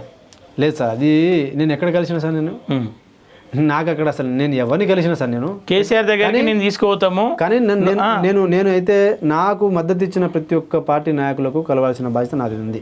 ఓకే, ధర్మ సమాజ్ పార్టీ విశారద మహారాజ్ గారిని కలిసిన, నాకు రాణి రుద్రమ్మ రెడ్డి గారు వచ్చినారు, వాళ్ళని పోయి కలిసి వచ్చిన. నాకు ఓపిక ఉన్న దాన్ని బట్టి నేను కలుసుకుంటా, ఇద్దరిని మాత్రమే కలిసిన ఇప్పటివరకు. ఓకే, ఇప్పుడు మాత్రం మేము రాబోయే రోజుల్లో ఇప్పుడు నేనేమంటున్నా అంటే ఇప్పుడు ఇక్కడ ఎందుకు వచ్చినామంటే మా కార్యాచరణ కూడా చెప్తాం సార్. ఒకటి, ఇప్పుడు రేపు 2వ తారీఖు అయిపోతుంది, 4వ తారీఖు వరకు మీరు టైం తీసుకోండి, 5వ తారీఖు వరకు మీరు టైం తీసుకోండి. మేము మీ దగ్గర వచ్చి కలవాలనుకుంటున్నాం, మేము ప్రభుత్వంతో మాట్లాడాలనుకుంటున్నాం, ఫైనల్గా ఒకటి మాట్లాడాలనుకుంటున్నాం. మీరు మా గురించి విన్నది చూసిందంతా వేరు. మేము 1-1 పర్సన్తో మేము ఒక 10 మందో 5 మందో ఒక 50-20 మందో మేము వస్తాం. మేము ముఖ్యమంత్రితో నేను మాట్లాడాలనుకుంటున్నా సార్, నేను మాట్లాడి మా యొక్క ప్రాబ్లం ఏందని చెప్తాం. ఓకే, ఇప్పుడు పిలిస్తే పోతారా? ఖచ్చితంగా అయిపోతాం. మేము పిలవకుండా మేమే వస్తామని చెప్తున్నాం కదా, మేము వెళ్ళాలనే చెప్తున్నాం. అంటే కేసులు పెట్టి పోతావా? పెట్టవా కేసులు? ఇప్పుడు నాకు ఈ సమస్య పరిష్కారం అయితే నేను నా యొక్క పర్సనల్ నాకు వచ్చిన దాన్ని నాకు అవన్నీ నేను పట్టించుకుని సార్, నాకు అవసరం కూడా లేదు. సమస్యలో అట్లీస్ట్ 50% అన్న పరిష్కారం కావాలి. నేనేమంటున్నా అంటే ఇప్పుడు నా యొక్క నా సొంత క్యారెక్టర్ ఇంపార్టెంటా లేదంటే ఇక్కడ సమస్య ఇంపార్టెంటా? సమస్యను ఇంపార్టెంటే అంటాను నేను. అన్నారు అయిపోతే అయిపోయింది. అప్పుడు నాకు ఎప్పుడు కోపం వస్తుంది? నా సమస్యను పరిష్కారం చేయక నా క్యారెక్టర్ని అన్నప్పుడు నాకు 2 విధాలుగా నాకు కోపం వస్తుంది. ఓకే, నాకు ఇప్పుడు సమస్య సాల్వ్ అయితే నేను కేసులు పోను, దాని జోలి కూడా పోను, నాకు అనవసరం. నేను ఇప్పుడు ముఖ్యమంత్రి గారిని కలవాలనుకుంటున్నాను సార్. ఓకే, కలిసి మీరు మా గురించి విన్నది వేరు, మా గురించి మీకు వచ్చిన ఫీడ్బ్యాక్ వేరు, మీరు తెలుసుకుంది వేరు. మీరు ఈ యొక్క ఇష్యూని మీరు ప్రాపర్గా జెన్యున్గా మేము మీ దగ్గర చెప్పడానికి వస్తున్నాం. మీరు పరిష్కారం కూడా మేము ఎక్స్పెక్ట్ చేయట్లేదు, చెప్పి వస్తాం మీకు. ఓకే, మేము కలవాలనుకుంటున్నాం, చెప్తాం. చెప్పిన తర్వాత మీకు 2 రోజులు 3 రోజులు టైం తీసుకోండి, మీరు సానుకూలంగా స్పందిస్తారని మా ఆశ. మీరు ఒకవేళ చేయలేదనుకోండి, మేము మాత్రం అది కూడా చెప్తున్నాం సార్. మేము ఏం చేయబోతున్నామంటే మేము చలో ఢిల్లీ వెళ్తాం, సోనియా గాంధీ దగ్గర మా యొక్క విషయం తీసుకుపోతాం, రాహుల్ గాంధీ దగ్గర మా యొక్క విషయం తీసుకుపోతాం, ఓకే, ప్రియాంక గాంధీ దగ్గర మా యొక్క విషయం తీసుకుపోతాం. వాళ్ళకి బాధ్యత ఉందిగా, వాళ్ళ బాధ్యత ఉన్నప్పుడు వాళ్ళ దృష్టికి తీసుకుపోయే ప్రోగ్రామ్స్ మేము చేస్తాం. ఓకే, ఈ మధ్య కాలంలో ఢిల్లీ కూడా వెళ్ళినావు, జంతర్ మంతర్లో ధర్నా కూడా చేసినావు. అసలు ఢిల్లీ దాకా పోయేంత స్తోమత మోతీలాల్కి ఎక్కడిది? ఢిల్లీకి మోతీలాల్ని తీసుకుపోయిన స్పాన్సర్స్ ఎవరు? స్పాన్సర్ చేసేవారు అంటే మేమే సార్ స్పాన్సర్స్. ఓకే, మాకెవరు స్పాన్సర్స్ ఏమి ఉండరు. మాకు ఆ ప్యాషన్ ఉంది, అరే వీళ్ళకి ఏదైనా చేయాలి, వీళ్ళ కోసం నిలబడ్డాను, అక్కడ పోవాలి చేయాలని చెప్పేసి ఖచ్చితంగా ఉంది ఆ ప్యాషన్. మేము పోయింది ఎంతమంది సార్? నేను ముగ్గురం పోయినాం. ముగ్గురం పోవడానికి మరి నా దగ్గర పైసలే స్పాన్సర్లే చేశాను. మేము 10,000 ఒక 1000 మందితో పోతా కదా, నేను ఒక 10,000 మందితో పోతా కదా, ముగ్గురు ఎందుకు పోతా? నేను టైం తీసుకొని పోతాం కదా. ఆ రోజు డిఎస్సి అభ్యర్థులకు పరిస్థితి అనేది ఎక్స్ట్రీమ్ లెవెల్కి వచ్చింది. ఆ రోజు వాళ్ళ యొక్క పరిస్థితులు, మన యొక్క స్థితులు, వాళ్ళు 4 రోజులు రోడ్డు మీద వచ్చినా కూడా వాళ్ళని పట్టించుకునే నాదులు లేడు. అవును, నేను టు బి ఫ్రాంక్, నేను వాళ్ళ గురించి వాళ్ళ ఇష్యూ అక్కడ వాళ్ళ అన్ని విషయాలు మాట్లాడుతూ వీళ్ళ విషయాలు కూడా ఖచ్చితంగా స్ట్రెస్ చేసి చెప్పినా, నేను మాట్లాడినా. ఓకే, నేను ఏఐసిసి పార్టీ ఆఫీస్లో కేసీ వేణుగోపాల్చారి యొక్క వాళ్ళ పిఎన్ కలిసిన, వాళ్ళ యొక్క జనరల్ సెక్రటరీని కలిసిన. మీరు తెలంగాణలో ఉన్నటువంటి ఫీడ్బ్యాక్ మీకు రాంగ్ వస్తుంది and your party will lose. Okay, at all the way ఎన్ని ప్లాట్ఫామ్స్ ఉన్నాయి అన్ని ప్లాట్ఫామ్స్ మీ పార్టీ అనేది లూజ్ అయిపోతున్నది, మీరు ఆలోచన చేసుకోండి అని చెప్పింది. ఎందుకంటే యాజ్ ఎ వెల్ విషర్గా, పార్టీ కోసం పనిచేసినోడిగా, ఒక పార్టీ సింపథైజర్గా నేను మీకు చెప్పాల్సిన బాధ్యత నా మీద ఉంది. మీకు ఏదైతే ఫీడ్బ్యాక్ వచ్చిందో that is not at all correct అని చెప్పేసి చెప్పొచ్చు నేను. ఓకే. సో నేను అల్టిమేట్గా ఏమంటున్నామంటే ఆ రోజున సందర్భం వేరు సార్. ఈరోజు గ్రూప్ 1 1:100 నేను ఇప్పుడు చెప్తున్నా, గ్రూప్ 1 1:100 కనుక చేయకపోతే భట్టి విక్రమార్క గారు మీరు స్వయంగా మీరు ప్రతిపక్షంలో ఉన్నప్పుడు ఇచ్చినటువంటి మాట ఇది, మీరు కనుక ఇది ఇంప్లిమెంట్, ఇది గ్రూప్ 1 1:100 చేయాల్సిన బాధ్యత ఖచ్చితంగా భట్టి విక్రమార్క గారు ఇదే. ఇది చేయకపోతే రేపు స్థానిక ఎలక్షన్స్ ఉన్నాయి, భట్టి విక్రమార్క గారి కాన్స్టిట్యున్సీకి వస్తాం, ఒక్క సర్పంచ్ కూడా గెలవకుండా చూసుకుంటాం మేము, ఒక్క సర్పంచ్ కూడా గెలవకుండా చూసుకుంటాం. రెండు టార్గెట్ చేస్తాం సార్. ఒకటి రేవంత్ రెడ్డి గారి కొడంగల్ నియోజకవర్గం, రెండోది భట్టి విక్రమార్క గారి నియోజకవర్గం. ఈ 2 నియోజకవర్గాల్లో మేము బస్సు యాత్ర పెడతామా ఏం చేస్తామో మాకు తెలియదు. ఏ బస్సు యాత్ర అయితే చేసి కాంగ్రెస్ పార్టీని తీసుకొచ్చినామో అదే బస్సు యాత్రతో ఈ 2 సీట్లను ఇప్పుడు ఊడగొడతాం. ఓకే. ఎందుకంటే ఇప్పుడు రేవంత్ రెడ్డి గారికి బాధ్యత ఉంది. ఆయన స్వయంగా సోమాజిగూడ ప్రెస్ క్లబ్లో group 2 2,000, group 3 3,000, DSC mega DSC 25,000 అని వేస్తాను. ఈ మూడు చేయకపోతే కూడా మేము కొడంగల్కి వస్తాం. ఓకే. నేను ఖచ్చితంగా దీంట్లో డౌటే లేదు. మేము ఢిల్లీ పోయిన తర్వాత కూడా సోనియా గాంధీ, రాహుల్ గాంధీ, ప్రియాంక గాంధీ మా మాట వినకపోతే, వాళ్ళు మా మాట వినకపోతే మేము నెక్స్ట్ చేయబోయే యాక్టివిటీ కూడా సత్తుపల్లి, ఇప్పుడు మా భట్టి విక్రమార్క గారిది కొడంగల్, ఈ 2 కాన్స్టిట్యున్సీలో మాత్రం వీళ్ళని చిత్తుగా ఓడిస్తాం, ప్రచారం చేస్తాం. వీళ్ళ రాజకీయంగా ఈ ఇద్దరు కూడా ఇది చేసిన తర్వాత కూడా వీళ్ళు ప్రభుత్వం నిరుద్యోగులు కనుక ఇట్లనే ఇదే ధోరణిలో ఉంటే మాత్రం కాంగ్రెస్ పార్టీ రాబోయే ఎలక్షన్లో పుట్టగతులు లేకుండా రాబోయే కాదు, ఇక మేము మా వయసు ఎంత ఉంది అని యావరేజ్ అందరిది 25 నుంచి 30 వరకు ఉన్నది. మేము ఇంకో 30 సంవత్సరాల వరకు యాక్టివ్గా ఉంటాంగా. మాకు ఒకటే పని ఉంటుంది మైండ్లో, కాంగ్రెస్ పార్టీని ఇంకో 30 సంవత్సరాల వరకు తెలంగాణలో అడ్రస్ లేకుండా చేస్తాం సార్. ఏ పార్టీకి మద్దతు తెలుపుతారు? మేము ఆ పార్టీ అనేది ఇక మాకు అనవసరం, అది ఆ లైన్ వేరు. రేపు రోజున బీజేపీ ఉండొచ్చు, రేపు టీఆర్ఎస్ ఉండొచ్చు, బీఎస్పీ ఉండొచ్చు, జనసేన పార్టీ ఉండొచ్చు. ఓకే. అది ప్రజలు ఆ రోజు ఉన్న మూమెంట్ని బట్టి ఇవన్నీ కాకుండా నిరుద్యోగులు లోపల రావచ్చు. అది ఏం జరుగుతుంది అనేది ఎవరికి ఏం తెలియదు. ఆ రోజున సిచ్యువేషన్స్ వేరు ఉంటాయి. ఓకే. బట్ అల్టిమేట్గా మాకు అవన్నీ మేము ఈ పార్టీ కాకపోతే ఆ పార్టీ, ఆ పార్టీ కాకపోతే ఈ పార్టీకి సపోర్ట్ చేసుకుంటూ ఇంకా ఉద్యమాలు చేసుకుంటూ నెలకు 10,000 రూపాయలు ఖర్చు చేసుకుంటూ ఉద్యమాలు చేసుకోవడానికి ఇక్కడ ఎవరు లేము సార్ మేము. ఓకే. మాకు కావాల్సింది న్యాయం. ఒకవేళ మాకు న్యాయం జరిగితే ఇంకో 30 సంవత్సరాలు కూడా ఈ పార్టీని గెలిపించుకునే బాధ్యత మాది. మేము ఇదే కాంగ్రెస్ పార్టీని గెలిపించుకుంటాం, దాంట్లో డౌట్ లేదు. ఏ పార్టీని కూడా గెలవనియం ఈ పార్టీని. ఎందుకంటే అరే నిరుద్యోగులు మంచో చూడో మా మాట విన్నది, మా బాధ విన్నది, మాకు న్యాయం చేసింది, ఎందుకు చేయదురా భయం అని చెప్పేసి మేమే ప్రచారం చేస్తాం. ఓకే. నేను చెప్తున్నా. తర్వాత కార్యక్రమాలు ఏంది మరి? కార్యక్రమాలు ఇదే చెప్పిన సార్. కార్యక్రమాలు మేము ఇప్పుడు మొదటగా మేము ముఖ్యమంత్రి గారి రేవంత్ రెడ్డి గారిని డైరెక్ట్గా మేము కలవాలనుకుంటున్నాం. ఓకే. కలిసి మా బాధ చెప్పాలనుకుంటున్నాం. ప్రయత్నం చేసిరా కలవడానికి, లేదంటే ఇప్పుడు అనుకుంటున్నారా? మేము అనుకుంటున్నాం. మమ్మల్ని ఇప్పుడు ఈ మీడియా ద్వారా మేము ప్రభుత్వాన్ని వినియోగిస్తున్నాం. ఓకే. మీరు తీసుకుపోండి, మేము వస్తాం, మీరు ఒక ఇన్వైట్ చేయండి, 10 నిమిషాలు అర్ధగంట టైం ఇవ్వండి, మేము మాట్లాడతాం. కానీ ఆల్రెడీ ఎవరైతే నిరుద్యోగులతో చర్చ చేసినాం, చర్చ తర్వాతనే గ్రూప్ 2 పోస్ట్ పోన్ చేసినాం అని చెప్పేసి అంటారు సార్. గ్రూప్ మళ్ళీ ఏం చర్చలు? రైట్. ఎందుకు చర్చలు అంటే ఇంకా ఫర్దర్గా డ్యామేజ్ జరగకుండా ఉండాలంటే. ఎందుకంటే మీరు ఇప్పుడు దాకా మాకు న్యాయం జరిగింది ఏం లేదు, ఓకే, చేసింది ఏం లేదు. ఇప్పుడు వీళ్ళు చేసింది ఏంటి సార్? ఒకటి డిఎస్సి ఎగ్జామ్ పోస్ట్ పోన్ కావాలని అడిగినారు, అది లేదు. గ్రూప్ 1 1:100 చేయలేదు.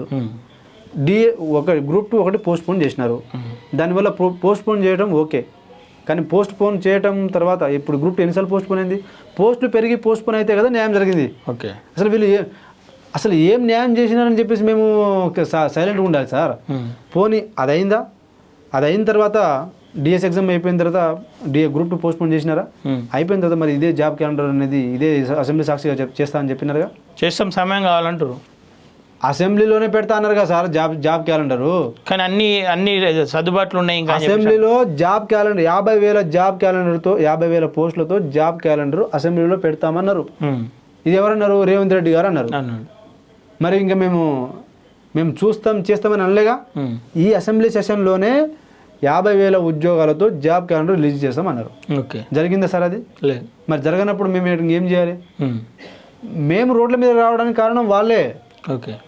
మా వెనకాల మా ముందు ఉండి నడుపుతుంది వాళ్ళే. మమ్మల్ని అయస్కాంతం లాగుతున్నారు మమ్మల్ని. మేమేమో చదవాలనుకుంటున్నాం, వాళ్ళేమో రోడ్ల మీద రావాలంటున్నారు. ఓకే. సరే, ఈ మధ్యలో బాగా గ్యాప్ వచ్చింది, మీడియాకు కూడా చాలా దూరం ఉన్నావు, ఎందుకట్లా? సార్ నేను విరమించిన తర్వాత నేను వచ్చి నిరుద్యోగులతో మాట్లాడాలి, దాని తర్వాత టీజీపీఎస్సీ ముట్టడి చేయాలి, ఓకే దాని తర్వాత విద్యాశాఖ ముట్టడి చేయాలి, దాని తర్వాత ఢిల్లీ పోవాలి. నేను 9 రోజులు చేసి అక్కడ దీక్ష చేసి అంత ట్రావెల్ అయ్యి మళ్ళీ అక్కడ దాకా మళ్ళీ హైదరాబాద్ వచ్చినంత వరకు నా ఆరోగ్యం ఎట్లా ఉంటుంది సార్? ఓకే జ్వరం వచ్చింది, ఒక 4 రోజులు 5 రోజులు రెస్ట్ తీసుకున్నా, ఇంటికి పోయినా.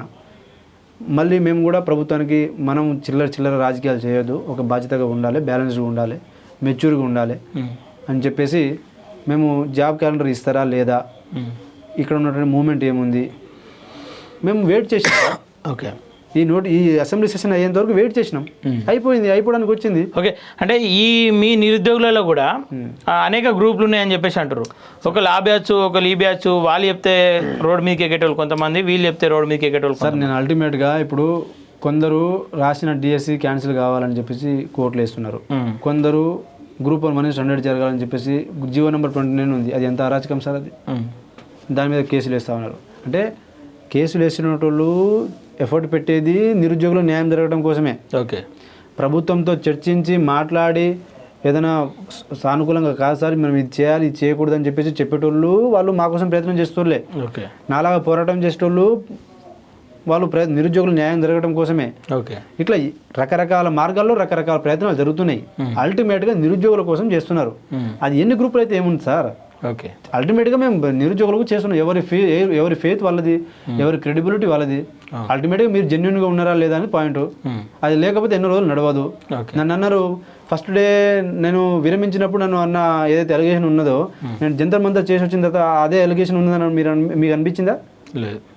ఎందుకంటే అల్టిమేట్గా ఇప్పుడు ఈ రోజు నా వెనకాల ఈ పార్టీ ఉన్నారు ఆ పార్టీ ఉన్నారు వీళ్ళు అంటారు. అది కూడా మూమెంట్ వస్తుంది. ఆ మూమెంట్ అర్థం వచ్చినప్పుడు అర్థమవుతుంది మోతీలాల్ తీసుకునే స్టాండ్ని బట్టి ఇటు వెనకాల ఎవడున్నాడు ఎవడు లేడని. ఓకే 9 రోజుల దీక్షలో మోతీలాల్ నేర్చుకున్నది ఏంది, ఎవరికైనా ఏదైనా చెప్పాలనుకుంటే ఆ 9 రోజుల్లో నువ్వు ఏం చెప్పదలుచుకుంటావు? సార్ నేను 8వ రోజు కాగానే నాకు ఆక్సిజన్ లెవెల్స్ మాటలకి బ్రెయిన్కి సింక్ అవ్వడం స్టాప్ అవుతూ ఉన్నది. మాట్లాడితేనే జమ్మని ఒక వైబ్రేషన్స్ వస్తున్నది. ఓకే నేను 9 రోజులు దొంగ దీక్షలు చేసినోని కాదు సార్ నేను. ఎందుకంటే నాకు ఇప్పటికి కూడా ఇప్పుడు ఆల్మోస్ట్ నేను జూలై 2వ తారీఖు ఆపేస్తే ఈరోజు 1వ తారీఖు అంటే 27 రోజుల తర్వాత కూడా నా బాడీకి ఇంకా రాలే, సింక్ అవ్వలే. ఓకే సో ఆ 9 రోజులు నాకు పర్టికులర్గా మీరు అన్నారు కదా ఎందుకు విరమించినారని, నాకు రోజు రక్తం తీసి గుచ్చి నరకం చూసిన సార్ నేను. ఓకే ఇది ఫిజికల్ పెయిన్ అయింది. ఫిజికల్ పెయిన్ అయ్యేసరికి ఇక నేను నా వల్ల కాదనిపించింది. ఇక ఓకే రోజు ఇప్పుడు కొత్త టెక్నాలజీ వచ్చింది. వీళ్ళకు రక్తం లోపట కణాల నుంచి తీస్తే బయట ఇక్కడ నుంచి తీస్తే ఏమో 5 ml తీస్తారు, లోపల నుంచి తీస్తే 2 ml. అది కూడా దొరకదు, ఆ నరం దొరకదు. అది దొరకడం కోసం తిప్పుతూ ఉంటారు సూది పెట్టి ఇట్లా గుచ్చి. ఓకే సో అది నాకు రోజు ఒకసారి అట్లా పెద్ద నరంలో తిప్పెట్టి రోజు రక్తం తీసి గుచ్చి సెలైన్స్ ఇక్కడ వేసి నాకు ఫిజికల్ పెయిన్ ఎంత ఉంటుంది సార్. నేను ఎంత నరకం అనుభవించి ఉంటా. ఎంత సార్ నేను పేరే కావాలనుకుంటే ఫేమసే కావాలనుకుంటే 5వ రోజే అయిపోయినా కదా. ఓకే దీక్షలో నేర్చుకునేది ఏంది నువ్వు? సార్ దీక్షలో నేను నేర్చుకుంది నేను ఒకటే, అది ఎవరు నమ్మినా నమ్మకున్నా నేను దైవ సంకల్పంతో చేసిన సార్. నేను నా వెనకాల ఎవరు లేరు. ఓకే నా వెనకాల ఎవరు లేరు, నా కోసం బయట చేసేటోళ్ళు లేరు, నేనేదో ఇంకోటి జరుగుతుందని కాదు. బట్ అల్టిమేట్గా అరే ఇన్ని సంవత్సరాల నుంచి వీళ్ళని ఆడుకుంటున్నారు. నేను వచ్చిన ప్రతి ఒక్క నాయకుడు కూడా చెప్పింది ఏంటంటే సార్ మీరు ఇన్ని రోజులు రాజకీయం చేసింది నిరుద్యోగ సమస్యని, తెలంగాణలో నిరుద్యోగ సమస్యని రాజకీయం చేసింది వేరు, చాలు. ఇది ఒక సామాజిక సమస్యగా మీరు పరిగణించండి. మీరందరూ వచ్చిన పార్టీ రాజేంద్ర అన్న వచ్చినా కూడా, ఎవరు హరీష్ రావు గారు వచ్చినా కూడా, ఇంకా వేరే వాళ్ళు వచ్చినా కూడా నేను ఒకటే వాళ్ళకి ఇప్పుడు చెప్పింది ఏంటంటే మీరు ముందు తీసుకోండి, మీరు దీన్ని ఒక లీడ్ చేయండి, మీరు ఒక అందరూ కోఆర్డినేట్ చేసి మీరు ఈ మూమెంట్ ముందు తీసుకుపోండి, మీరు ఈ సమస్య మీద మాట్లాడండి, దీన్ని ఒక సామాజిక సమస్యగా పరిష్కారం చేయండి. చేసిన తర్వాత మీరు రాజకీయాలు దీని మీద చేయండి. దేని మీద? గవర్నమెంట్ హాస్పిటల్స్ ఎందుకు బాగాలేవు దాని మీద చేయండి, గవర్నమెంట్ స్కూల్స్ ఎందుకు బాగాలేవు దాని మీద మాట్లాడండి, దాని మీద రాజకీయం చేయండి. మేము ఇది డెవలప్మెంట్ చేస్తామని చెప్పేసి మీరు చెప్పండి, మేము ఇది కాదు మేము ఇంట్లో సూపర్ స్పెషాలిటీ హాస్పిటల్ కట్టిస్తామని చెప్పేసి మీరు డెవలప్మెంట్ చేస్తామని చెప్పేసి మీరు అట్లా కొట్లాడండి. లేదంటే ఇంతమంది మనము ఒక స్కిల్ హబ్ని తయారు చేస్తున్నామని ఇట్లా కొట్లాడండి. లేదంటే ఇంత వాటర్ ఇస్తున్నాం ఇంకా మనకు అగ్రికల్చర్ ఒక మోడర్న్ అగ్రికల్చర్ సిస్టమ్ అనేది మనం డెవలప్మెంట్ చేయడం కోసం ఆ యొక్క ఎట్లాంటి మనం పందాలు వేయాలని అట్లా చెప్పండి. ఒక ఆస్కార్ మనకు నోబెల్ ప్రైజులు రావాలంటే ఎట్లాంటి మనకు ఎక్స్పెరిమెంట్స్ కానీ లేదంటే ఏమంటారు వాటి మీద మీరు పరిశోధన చేసే ఒక ప్లాట్ఫామ్స్ని క్రియేట్ చేయండి. మన దేశాన్ని మనం ఎట్లా కంట్రోల్ మనం దేశం తెలంగాణ రాష్ట్రం అనేది దేశానికి ఎట్లా ఇక ప్రపంచానికి ఒక ఆదర్శవంతం కావాలంటే ఎట్లా మనం ఫోకస్ ఎట్లా ఏ స్థాయిలో ఉండాలనేది అట్లా ఆలోచన చేయండి. అట్లాంటి వాటి మీద రాజకీయం చేయండి. ఇప్పుడు ఈరోజు సింగపూర్ ఉంది సార్, కేవలం వీళ్ళకి ఇంకో విషయం చెప్పండి. నేను ఏమనుకుంటున్నా అంటే ఎక్కడైతే ఏ దేశంలో అయితే ఏ ప్రాంతంలో అయితే మానవ వనరుల మీద ఇన్వెస్ట్మెంట్ చేస్తారో ఆ రాష్ట్రం కానీ ఆ ప్రాంతం కానీ ఎవరు ఊహించని రేంజ్లో ఉంటారు, ఊహించని స్థాయిలో ఉంటారు. ఎగ్జాంపుల్ జపాన్ కావచ్చు, సింగపూర్ కావచ్చు, నెదర్లాండ్స్ కావచ్చు. ఇప్పుడు వాళ్ళు నెదర్లాండ్స్ స్వీడన్ కంట్రీస్ ఎట్లా వాళ్ళకి ఎడ్యుకేషన్ సిస్టమ్ ఎట్లా ఉంటుంది సార్? ఓకే. సో ఇవి జరగాల్సింది మనం ఇట్లా చేసినప్పుడు మనం డెవలప్ అవుతాం. దాని ద్వారా మనం బయటకు వెళ్ళిపోయి మనకు పైసలు సంపాదిస్తాం, మన స్కిల్స్ పెరుగుతూ ఉంటుంది, మన యొక్క అవసరాలు పెరుగుతూ ఉంటుంది. అట్లా జరగాలి. వాటి మీద రాజకీయం చేయండి సార్. ఇంకా నిరుద్యోగం అని చెప్పేసి మొత్తం ఈ బ్యాచ్ని ఇట్లా పడుకోబెట్టేసి దేనికి అటు ప్రైవేట్ ఉద్యోగాలు చేయలేక, ఇటు చదవలేక, ఇటు పెళ్లిళ్ళు చేసుకోలేక, వాళ్ళ కుటుంబానికి పనికి రాక వీళ్ళు ఇట్లా ఉండడం వల్ల మన తెలంగాణకి నష్టం సార్. ఇది తెలంగాణ ఎకానమీకి నష్టం. హ్యూమన్ రిసోర్సెస్ అనేది దేనికి పనికి రాకుండా అట్లనే స్తబ్దంగా ఉంటే అది మనకు నష్టం, అది మనకు భారం. అది ఓకే. దానివల్ల లాస్. ఎకానమీ అనేది పెరగదు. ఇప్పుడు సార్ ఇప్పుడు మీకే 20 లక్షలు ఇచ్చి నేను మిమ్మల్ని చదువుకోమని చెప్పేసి స్కిల్ నేర్చుకోమని చెప్పేసి బయట దేశానికి పొమ్మంట. మీరు సంపాదించిన డబ్బు మళ్ళీ ఇక్కడ పంపారా? తెలంగాణలో కావచ్చు, ఇండియాలో కావచ్చు, ఇక్కడ నుంచి బయట పోయిన వాళ్ళందరూ డబ్బులు ఎక్కడ పంపిస్తున్నారు? మరి ఎక్కడ ఇన్వెస్ట్ చేస్తున్నారు? తెలంగాణలో ఇన్వెస్ట్ చేస్తున్నారు కదా. వాటి సంఖ్యను పెంచండి, స్కిల్స్ని పెంచండి. ఓకే. నేనేమంటున్నా అంటే అట్లా ఆలోచన చేసి అట్లాంటి వాటి మీద రాజకీయాలు చేయండి సార్. జనరేషన్ మారిపోయింది. కులాలు విడగొడతాం, ఇది చేస్తాం, అది చేస్తాం. మూసీ రివర్ డెవలప్మెంట్ అంటున్నారు. ఏం సార్ దాంట్లో డబ్బులు వస్తాయని చెప్పేసి చేస్తున్నది ఒక భాగవతం తప్పితే ఏం లేదు దాంట్లో. ఉపయోగం లేదు సార్. మూసీ ఇంపార్టెంటా, నిరుద్యోగులు ఇంపార్టెంటా? మూసీ ఇంపార్టెంటా, మనుషులు ఇంపార్టెంటా? మీరు చెప్పండి. మూసీ ఇంపార్టెంటా, మనుషులు ఇంపార్టెంటా? తెలంగాణలో ఇప్పుడు యావత్ తెలంగాణలో కాదు. మీకు ఇంకో విషయం చెప్తాం. మనము 3.5 కోట్లు ఉంటే 1,50,00,000 ఓటర్లు యూతే ఉన్నారు 18 నుంచి 39 సంవత్సరాల వరకు. ఓకే. మరి వీళ్ళు ముఖ్యమా, నీకు మూసి ముఖ్యమా? ఓకే. సరే, ఈ పోరాటం కొనసాగుతుంది అనేది ఇంకా 100% లేదు. దీంట్లో విడిచిపెట్టేది లేదు, విడిచిపెట్టవు, అస్సలు సమస్య లేదు. నేను చెప్తున్నా కదా సార్, మేము స్టెప్ 1 మేము ముఖ్యమంత్రి గారిని కలవాలనుకుంటున్నాం. చెప్పిన తర్వాత కూడా ప్రభుత్వం కనుక మాకు సానుకూలంగా రాకపోతే మా నెక్స్ట్ కార్యాచరణ ఢిల్లీ వెళ్తాం. ఓకే. ఢిల్లీ వెళ్తామని చెప్తాం కానీ ఏ రోజు వెళ్తామని చెప్పాం.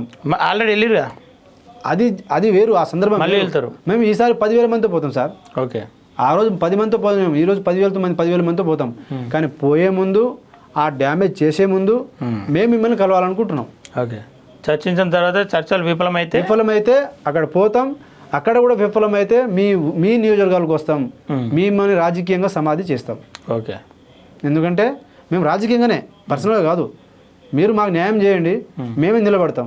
ఓకే. మేమే వచ్చి మాకు న్యాయం చేసిన మేమేమంటున్నామంటే బట్టి విక్రమార్క గారు, రేవంత్ రెడ్డి గారు బాధ్యత తీసుకొని నిరుద్యోగులకు న్యాయం చేస్తే మీరు రూపాయి పెట్టకుండా మీ సర్పంచులను గెలిపించుకునే బాధ్యత మాది. మేమే గెలిపించుకుంటాం, మేమే వస్తాం. కాదు మీరు న్యాయం చేయలేదంటే మేము 100 కోట్లు పెట్టైనా సిద్ధమే, కానీ మిమ్మల్ని మాత్రం ఓడగొడతాం. ఓకే. ఫైనల్గా ఇంకా ఏమైనా చెప్పేది ఉందా నిరుద్యోగులు నీ తరపున అప్పుడు నిలబడ్డోళ్ళకి కావచ్చు, లేదంటే నీ కోసం నిలబడి అంటే నువ్వు దీక్ష విరమించే సమయంలో చెప్పలేకపోయినావు చాలా మందికి, ఆ విషయంలో కూడా కొంతమంది హట్ అయ్యారు.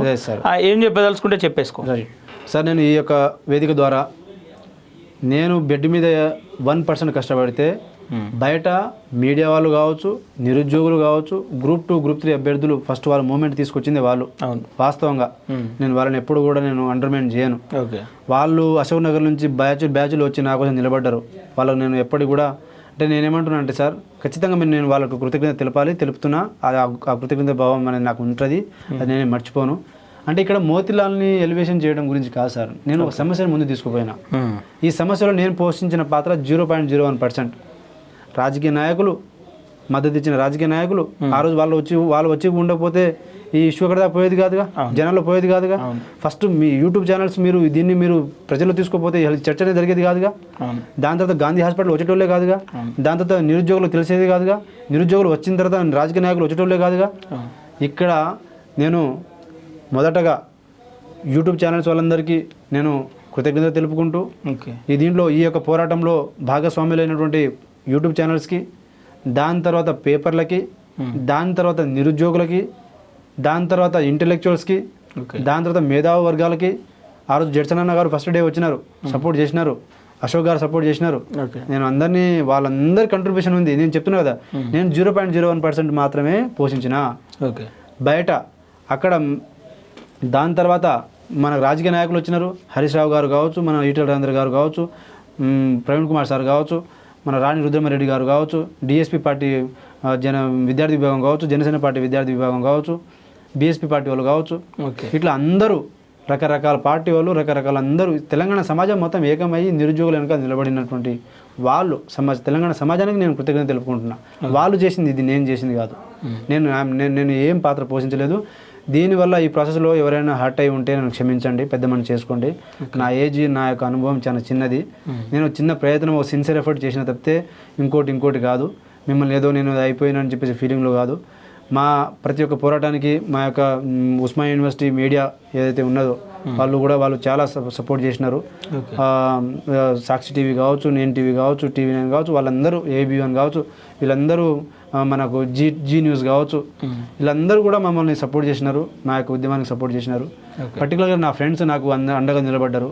వినోద్ నాయక్, హనుమంత్ నాయక్, నవీన్ నాయక్, నవీన్ జాదవ్, దాని తర్వాత ఆంజనేయులు తలారి, ఇట్లా ఎవరైనా మర్చిపోయి ఉంటే క్షమించండి. సో నేను ఇట్లా అందరూ కలిసి మేము ఇంతవరకు తీసుకొచ్చినాం. మేము ఒకటే సార్ సిన్సియర్గా గవర్నమెంట్ని అడిగేది ఏంటంటే, మీరు మా వెనకాల ఏదేదో ఇమాజినేషన్లో ఉన్నారు, అది ఉందా లేదా అనేది మేము మీతో మాట్లాడినప్పుడు అర్థమవుతుంది. మేము కలవాలనుకుంటున్నాం, కలిసి ఇది సార్ట్అవుట్ చేసుకుందాం. ఎందుకు సార్, మనకి ఏముంటుంది, తెలంగాణ వచ్చిన తర్వాత పెద్ద సమస్యలు ఏముంటాయి సార్? మంచిగా మనం ఈ సమస్యను పరిష్కారం చేసుకుందాం. ఒక 30,000 ఉద్యోగాల సొల్యూషన్తో మనం దీన్ని సార్ట్అవుట్ చేసుకుందాం. దీని తర్వాత మేము నిరుద్యోగుల గురించి మేము మాట్లాడడం, దాని తర్వాత మనం డెవలప్మెంట్ బేసిస్ మీద మాట్లాడుకుందాం. ఏదైనా ఉంటే మాట్లాడేదైతే మా బాధ మేము చదువుకుంటాం, మా లైన్ మేము వెళ్ళిపోతూ ఉంటాం. మీ రాజకీయాలు మీరు చేసుకోండి. ఓకేనా? కానీ మిమ్మల్ని చిలికి గెలికి కనుక చేస్తే, రెచ్చగొడితే మాత్రం మాకు కూడా సెల్ఫ్ రెస్పెక్ట్ ఉంది సార్. మాకు కూడా సెల్ఫ్ రెస్పెక్ట్ ఉంది. మేము బానిసలం కాదు, నమస్తే ద్వారా నీ కాళ్ళమొక్త బాంచుదని చెప్పే టైప్ అయితే అసలే కాదు. ఓకే. ఎందుకంటే ఒక అన్నలాగా మేము రేవంత్ రెడ్డి గారిని మా అన్నలాగానే మేము భావించి మేము వేరేలాగా నా మాటల వల్ల వాళ్ళ హర్ట్ అయి ఉండొచ్చు, కానీ నేను ఎప్పటివరకు అతనికి రెస్పెక్ట్ ఇచ్చిన, నన్ను నా క్యారెక్టర్ని తీసుకురానంత నేను రెస్పెక్ట్ ఇచ్చిన. ఓకే. బట్ వన్స్ అది వచ్చినప్పుడు నేను మాట వినే టైపు అయితే కాదు. ఓకేనా? ఓకే. ఏదేమైనప్పటికన్నా చర్చలు జరపండి. ఒకవేళ నిరుద్యోగులు, మనం తెలంగాణ తెచ్చుకుందే నీళ్లు నిధులు నియామకాలు, అందులో భాగంగా నిరుద్యోగులకు న్యాయం జరగాలని చెప్పేసి కాలేజీ టీవీ కూడా మీకు అండగా ఉంటుంది. ఆ చర్చలు విజయవంతం కావాలని చెప్పేసి మేము కూడా కోరుకుంటున్నాం. ఏదైతే మీ పోరాటం, సరే అనేవాళ్ళు అంటుంటారు, పోయేవాళ్ళు ఓటు ఉంటారు, ఏదైతే మీ కాజు ఉందో, మీ కాజు జెన్యూన్ అయినంత వరకు మా మీడియా కూడా మీకు మద్దతుగా ఉంటుందన్న సెలవు అన్న. ఇంకా థ్యాంక్ యూ వెరీ మచ్ అన్న, థ్యాంక్ యూ వెరీ మచ్. మరి ఒక్కసారి మీ కాలేజీ టీవీకి ప్రత్యేకంగా ధన్యవాదాలు తెలుపుకుంటున్నాం. మీరు పిలిచి ఇంటర్వ్యూ ఇచ్చి మా యొక్క నిరుద్యోగులకు అండగా నిలబడుతున్నందుకు, మీరు యొక్క వాయిస్ అనేది కొన్ని బయటకు వెళ్ళాలని చెప్పేసి మీరు ఏదైతే ప్రయత్నం చేసినారో, థ్యాంక్ యూ వెరీ మచ్ అన్న. ధన్యవాదాలు. థ్యాంక్ యూ వెరీ మచ్ అన్న.